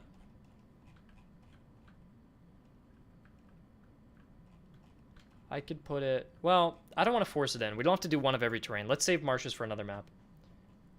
I don't think we should force it in. We already have a lot of rivers in this one. So if we do a marsh map, maybe that'll have less rivers and less lakes. The next thing I like to do is I like to lay out roads. So let's do a main road. Now, I wonder, should a main road probably be dirt? Yeah, probably like this.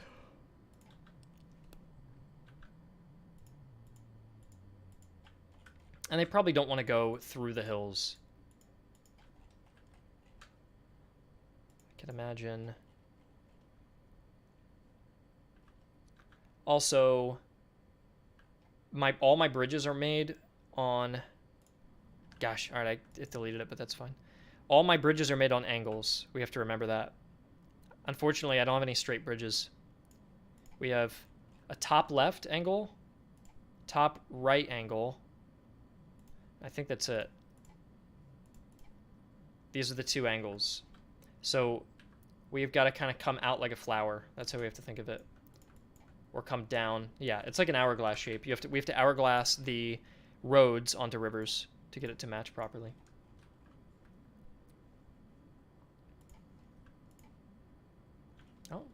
Oh, it continued my other one. Uh-oh. Did I break it? Hold on.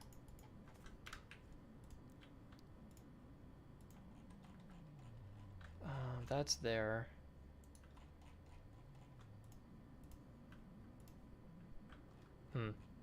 That's annoying that that's there.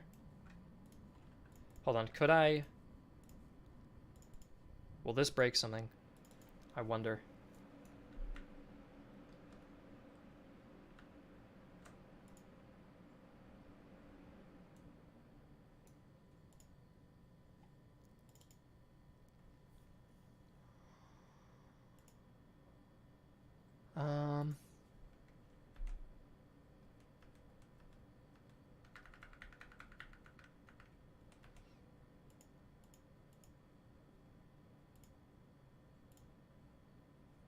Spline mesh, there it is. There's the parent.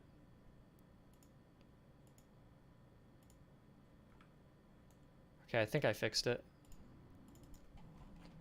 That's gone.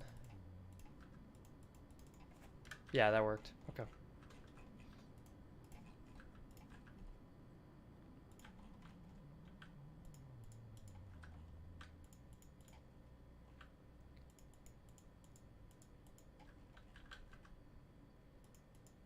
We kind of come out like this. There. It's going to start getting a little laggy as we make this road gigantic.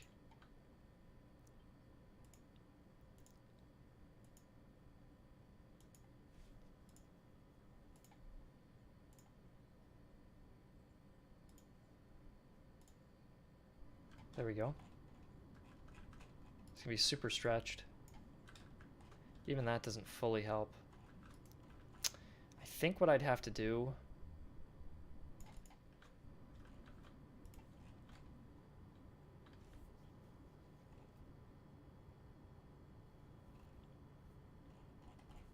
I think what I have to do is build half the road, stop at the river, and then continue. Yeah, because the texture's too stretched.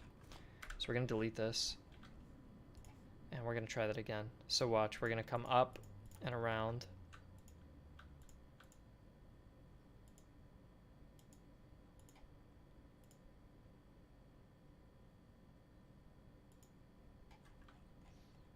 Done. Now look at the texture. That's a bit better. Okay.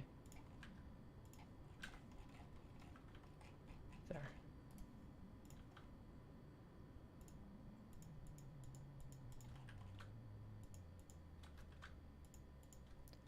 And then we could even have this road kind of run along the river, and then it'll cut in. That is good.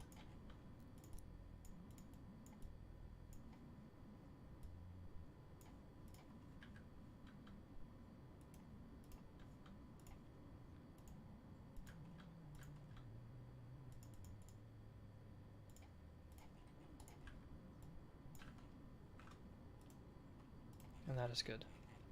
There we go, we got the first road. I'll save this.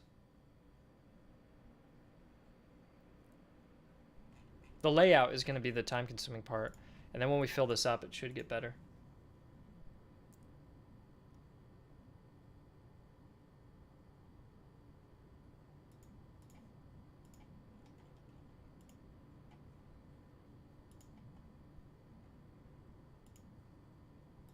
Sorry, I'm just checking a message. Okay. What the hell am I doing right now?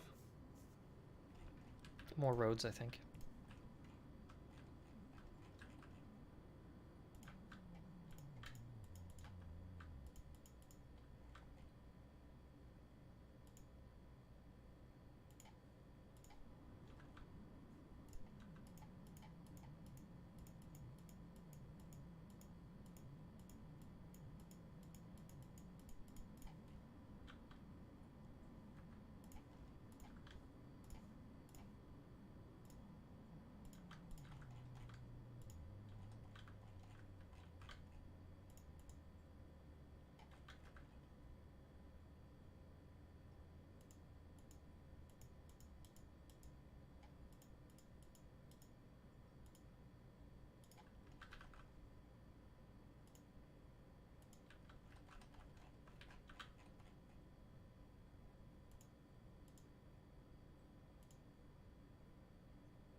It's a big map. Really big map.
Oh, I'm getting tired. All right.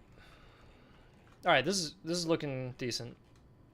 These lakes look so over detailed, but I don't think the player's going to zoom out that far, right? The player's going to be kind of at this level of zoom. So the lakes aren't horrible when you're zoomed out like that. If you zoom out like this, they really stand out, but you're not going to zoom out like that. You can't. So I think that's okay. This one kind of breaks my rule.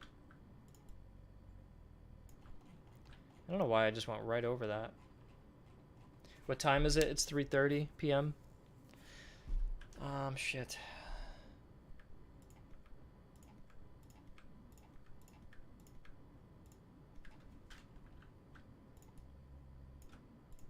Make them bigger? Maybe.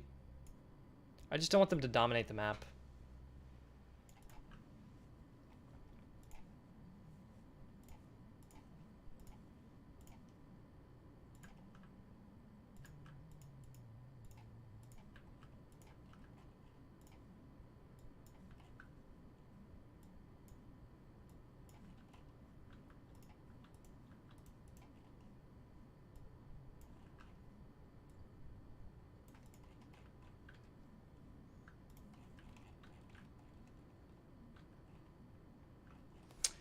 Yeah, I'm getting tired now.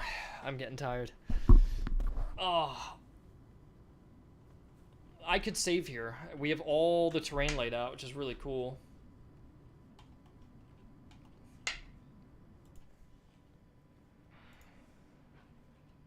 We just didn't get to the fun part where we're placing down like towns and forests and hills, or we did the hills. It gets a lot more filled up when you put all the clutter in. Yeah, the lakes are connected to rivers. The issue is they just don't flow well together. Literally.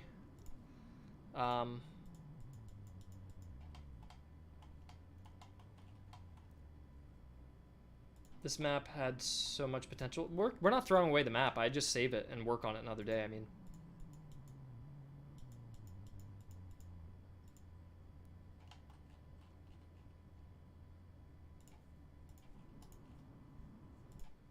do you see what I mean about the connections on the lake compared to the river? Like the detail levels are too different, I think.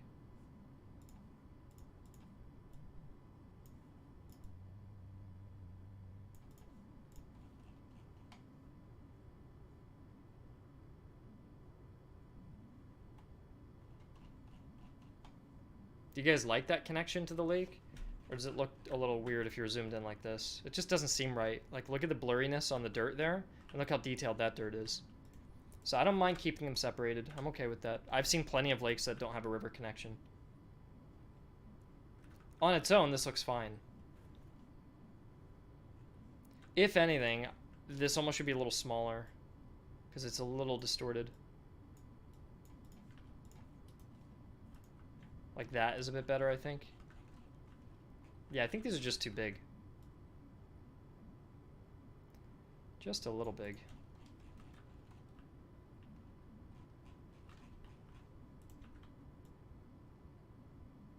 Roads are mostly done. They're not... I could imagine doing a few more roads. Like something to connect the middle, and then something on the left. I wouldn't mind just doing that now.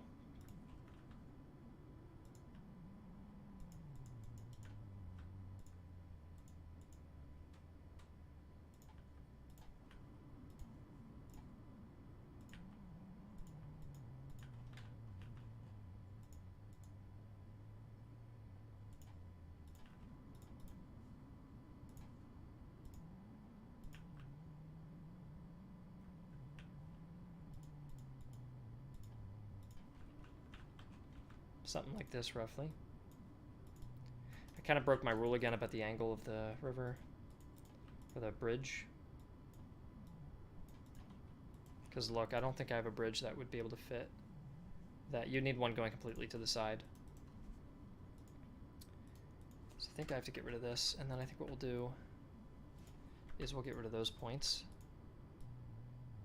and have it curve down. I think that's cool. There. And now you could do a bridge. Check this out.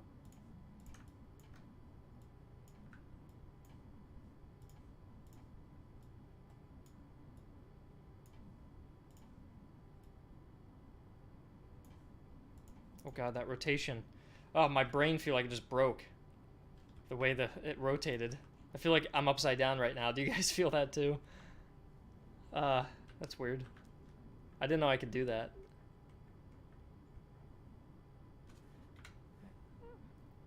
Yeah. Uh-oh, did I? Alright, well I saved. I broke something. See, it broke doing that. So I saved. I'm going to reload it just to see. The bridge is 2D, yeah. I don't know how that rotated. I think I just put it upside down. So when the bridge was upside down, it made it look like the perspective was upside down. The whole game is completely 2D, so it's all an illusion.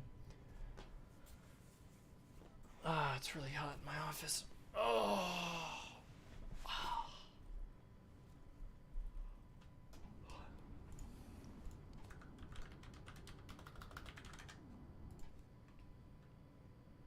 Bro, sleep at 3 p.m.? What the hell are you talking about?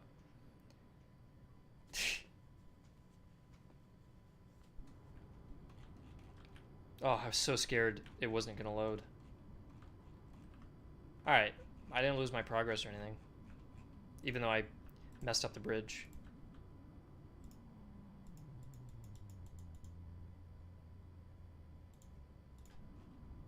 You were tired, bro? I mean, if you work for 8 hours, you get a little tired, but that doesn't mean you sleep.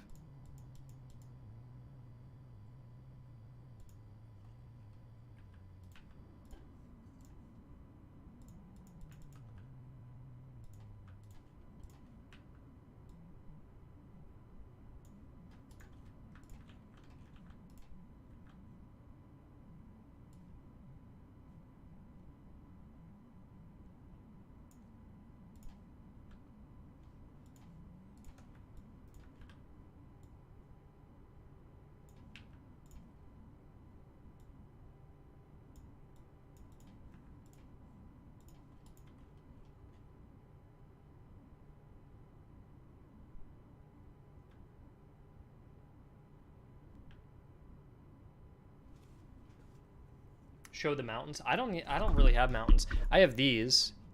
I guess these kind of act as mountains. They're like large cliffs.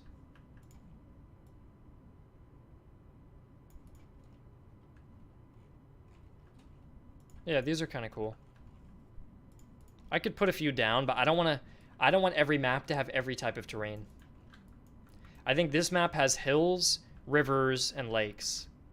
And then I could do another map that has some mountains, marshes, and forests or something like that. And this way, when maps are selected, when they're selected, sorry, they can follow that kind of terrain.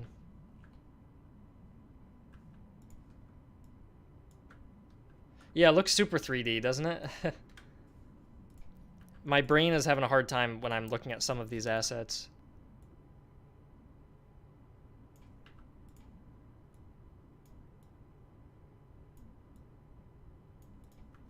There. That one looks good. I'm liking these. I think the roads are good there. I think the roads are good here and here.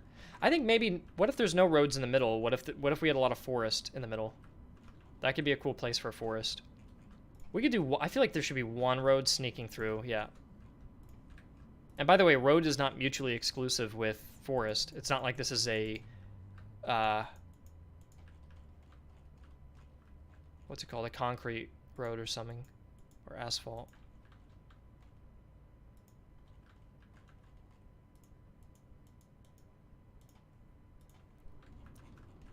There, I like that connection. I'm happy with this. We can always add more trails and stuff later. Everything looks very empty right now, but I'll reassure you it's going to get really filled up. So, like, for example, here's what I'm going to save it here.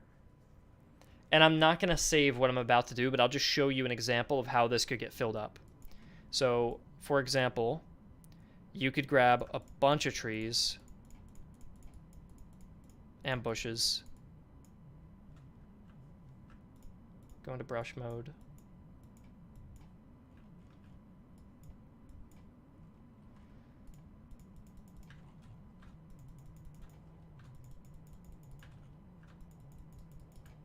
You know what I mean? Look at how you can fill this up so quickly.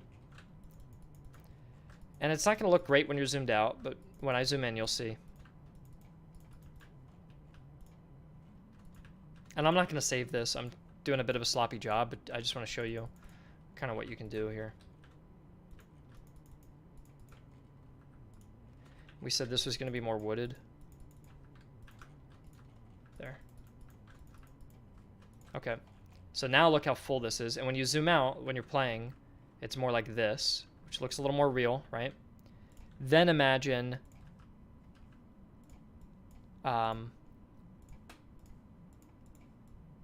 actual texture under the forests as well. You know what I mean? Like that. Something like that. Right? Then imagine on top of that, you go in.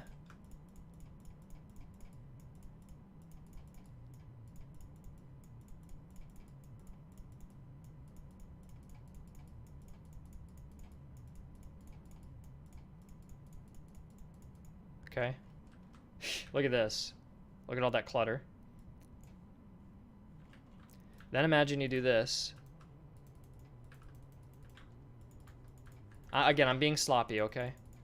So it's not going to be great. I think there's too many rocks as well.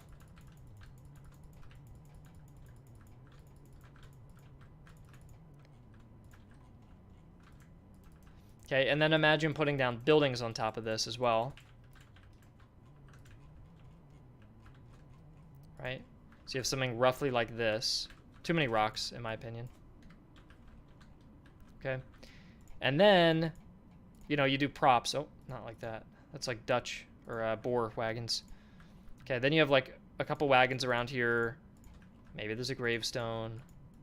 Then on top of that, maybe there's a farm on the side of the road. Right? Like that. And then you really start flying with the amount of stuff.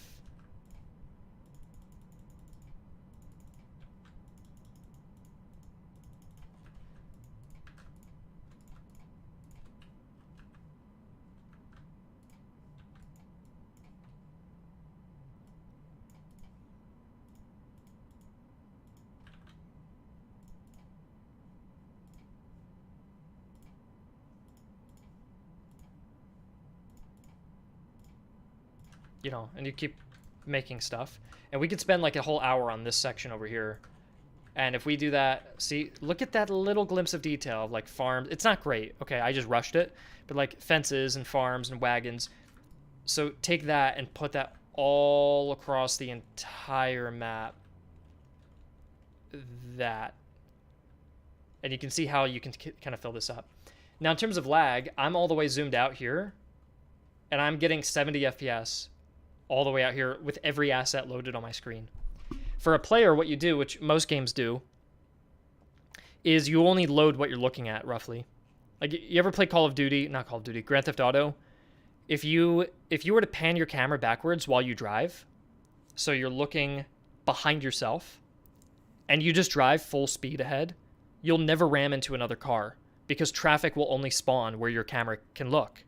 So it's a big trick. You think, wait, wouldn't Grand Theft Auto lag if you have that many cars driving on the road? Well, they're only loading the cars you can see with your camera. Which is why in games, if you zoom really far out, that's where you get the lag. Because it's loading all these assets in. But if a player's like this, what, you have a handful of rocks and a road and some farms? That's fine. Like, I get 250 FPS with this. In editor, by the way. And I would expect my FPS to probably double in a proper build, an exported build. So if this whole game got packaged up into an exe and downloaded, I might get like 400 or 500 FPS with this computer if there were no troops on this scene. When you bring in soldiers with a lot of regiments, now I may drop down to like 100 FPS. And because I have a 4090 and a really decked out computer, 100 FPS is probably what I get. What you guys would get would probably be like 60 FPS. Maybe I may even be between 1 and 200, to be honest, with a lot of troops on screen. So I think you guys are going to be completely fine. Panzer, you can't hide troops, but you can get cover, yes. So watch this. There are cover zones, create new zone, and then I set up the points. Check this out. Look at that. Now any soldier touching this automatically receives a cover bonus. And I can set light cover, medium cover, or hard cover. Hard would be like buildings. Medium would be like a stone wall or a huge boulder. And soft would be like a see-through fence like this that might stop a couple bullets. So yeah, I can add cover all across the map. Now, I'm probably not going to put it everywhere. Like, these little boulders probably won't have cover. But if you saw this farm, you might position some troops against the fence or in the crops. In fact, you could even do a thing where the fence gives you at least medium, and then the crops could give you light. But these crops would probably not give you cover. I'd probably go light here, or soft, and then I'd probably put medium in the wheat field. Or actually, I'd put soft in the wheat field. I'd put soft in the wheat field, and then I would set it as a farm terrain type. And then I would make it so farm terrain types reduce accuracy. So you'd probably be lower accuracy, but cover in the wheat field, and then normal accuracy and cover on the fence. Same thing with elevation, guys. This is a 2D game, right? But look at this hill. Look at that. Anybody standing on this zone gets an elevation bonus. So if you're on this hill and you fire down on an enemy, you'll get more damage off. So fighting uphill is harder. So the hills give you an advantage, the forests give you an advantage, fences will give you an advantage, flanking gives you an advantage. There's a lot of ways you can leverage strategically the terrain or your troops or officers to get the upper hand. And anyways, I said I'm not going to save any of this, so it doesn't really matter, but yeah, hopefully this gives you kind of an impression of what the map can look like when it's properly done. It's just going to take more sessions to get it finished. I have all sorts of assets, too. I have really cool buildings. Like, every house you see here, it looks like one building, right? And it still looks like a lot. Look, I'm scrolling through them. But if I click one building, check this out, it has all of these variations. So look how many versions of just that one building there are. And every time I click, it picks a random one. If I don't want it to be random, I hold shift and I can deselect the random choices and always do the same one. Or I could select a whole bunch of houses with all of their variations and then do, you know, something like this. This doesn't look great because the houses are mismatched, but it's cool because these houses look like they belong together, right? Like that looks cohesive. And then this looks a little more cohesive. There. So you kind of have two styles, roughly. But they can mix and match a little bit. This building actually looks a little large compared to the row homes. But, not really. Looks like the row homes are just smaller buildings. This one, I bet, could be downsized a little bit. Like that. That might be a little more accurate. Or even the roof is a little high. There. That seems more accurate to me. So I just have to resize some buildings as I place them, and that's fine. And then we have windmills. By the way, it's a 2D game. Look. It's an angled, sloped windmill spinning in a 2D game. I think that's pretty cool, too. What else do I have? I got just more bushes and stuff, but that's not that interesting. I have grass patches. I do like my big grass patches here. So you can do some overgrown grass outside the windmill. A couple rocks. Haystacks are cool. And tents. So if you had a spawn area like this. In fact, could we even do a brush? I wouldn't. You know, I could do a brush if we got rid of the command tents like that. Look. How cool is this? There. Like that's where one side could be.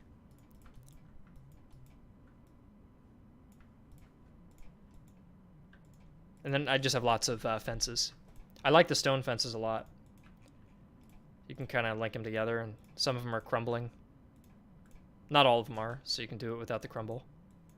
We also have these types of fences. These are a little older style, European.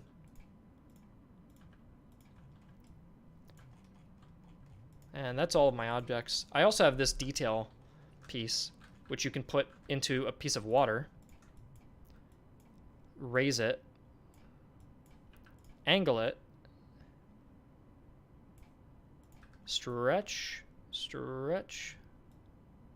Look at that. Look at the water there. Then Go in with some rocks and stuff.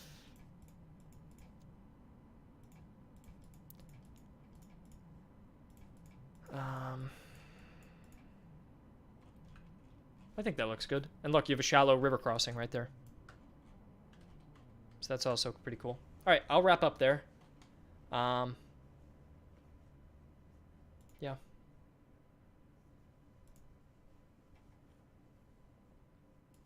I just want to show you guys a little bit of how it could look, because I know I've been spending a lot of time on like lakes and stuff, so I just want to show you what it could genuinely look like there. Have you thought about something like a stealth mechanic, like putting... Yeah, that's the thing. We've gone back and forth on it. I think the issue, kind of, for me, is...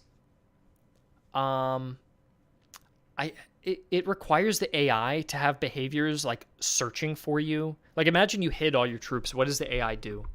So then you've got to make like a hide and seek AI. And then can the AI hide soldiers? And then what if you're playing on a huge map and the AI hid their whole army? And now you don't know where to go. And now you're running in circles looking for them. Or even worse, imagine you killed 90% of their men and the last 10% are hidden in a forest, hiding there. And you're just searching each and every tree. So there's a little bit of an issue with that. It's solvable. I'm not saying that's impossible. Plenty of games do stealth, especially games like this. But it just introduces... It's almost like, to me, it benefits the gameplay maybe 10%. And it adds, in terms of like workload to the battle, like 20% or something. I don't mean those numbers, like actual numbers, but I'm just saying the effort probably exceeds the reward a little bit with that. Now, in terms of cover's like an extra 5% extra effort, but in my opinion, adds like 20% more, what's the word? Dynamism? Is that how you say it? Just makes it more dynamic by like 20%, but it's only 5% extra effort. So for me, like, cover is more important. Something I could see that could be cool is just that if the enemy is far enough away from like your general or something, that their UI is like obscured, so you don't really know what their morale is at, or how much health they have, or what their regiment name is. I think something like that could be cool. So the UI gets a little bit obscured. But that's, again, more of like a quality of life like addition we could add to the post-release. If we've got the support, we've got the money, just chip away at it, add more features. But in terms of like required things to launch the game, I think it would just add a lot of time and potentially issues. Yeah, Viet Cong Grenzers. All right, I'll wrap up the stream. Thank you guys for staying. This is a very long stream. I think this is my longest game stream. I may finish that map off stream tonight or tomorrow. More likely tomorrow, I think. And yeah, I think that's it. I will see you guys later. Thank you for joining me, and take care.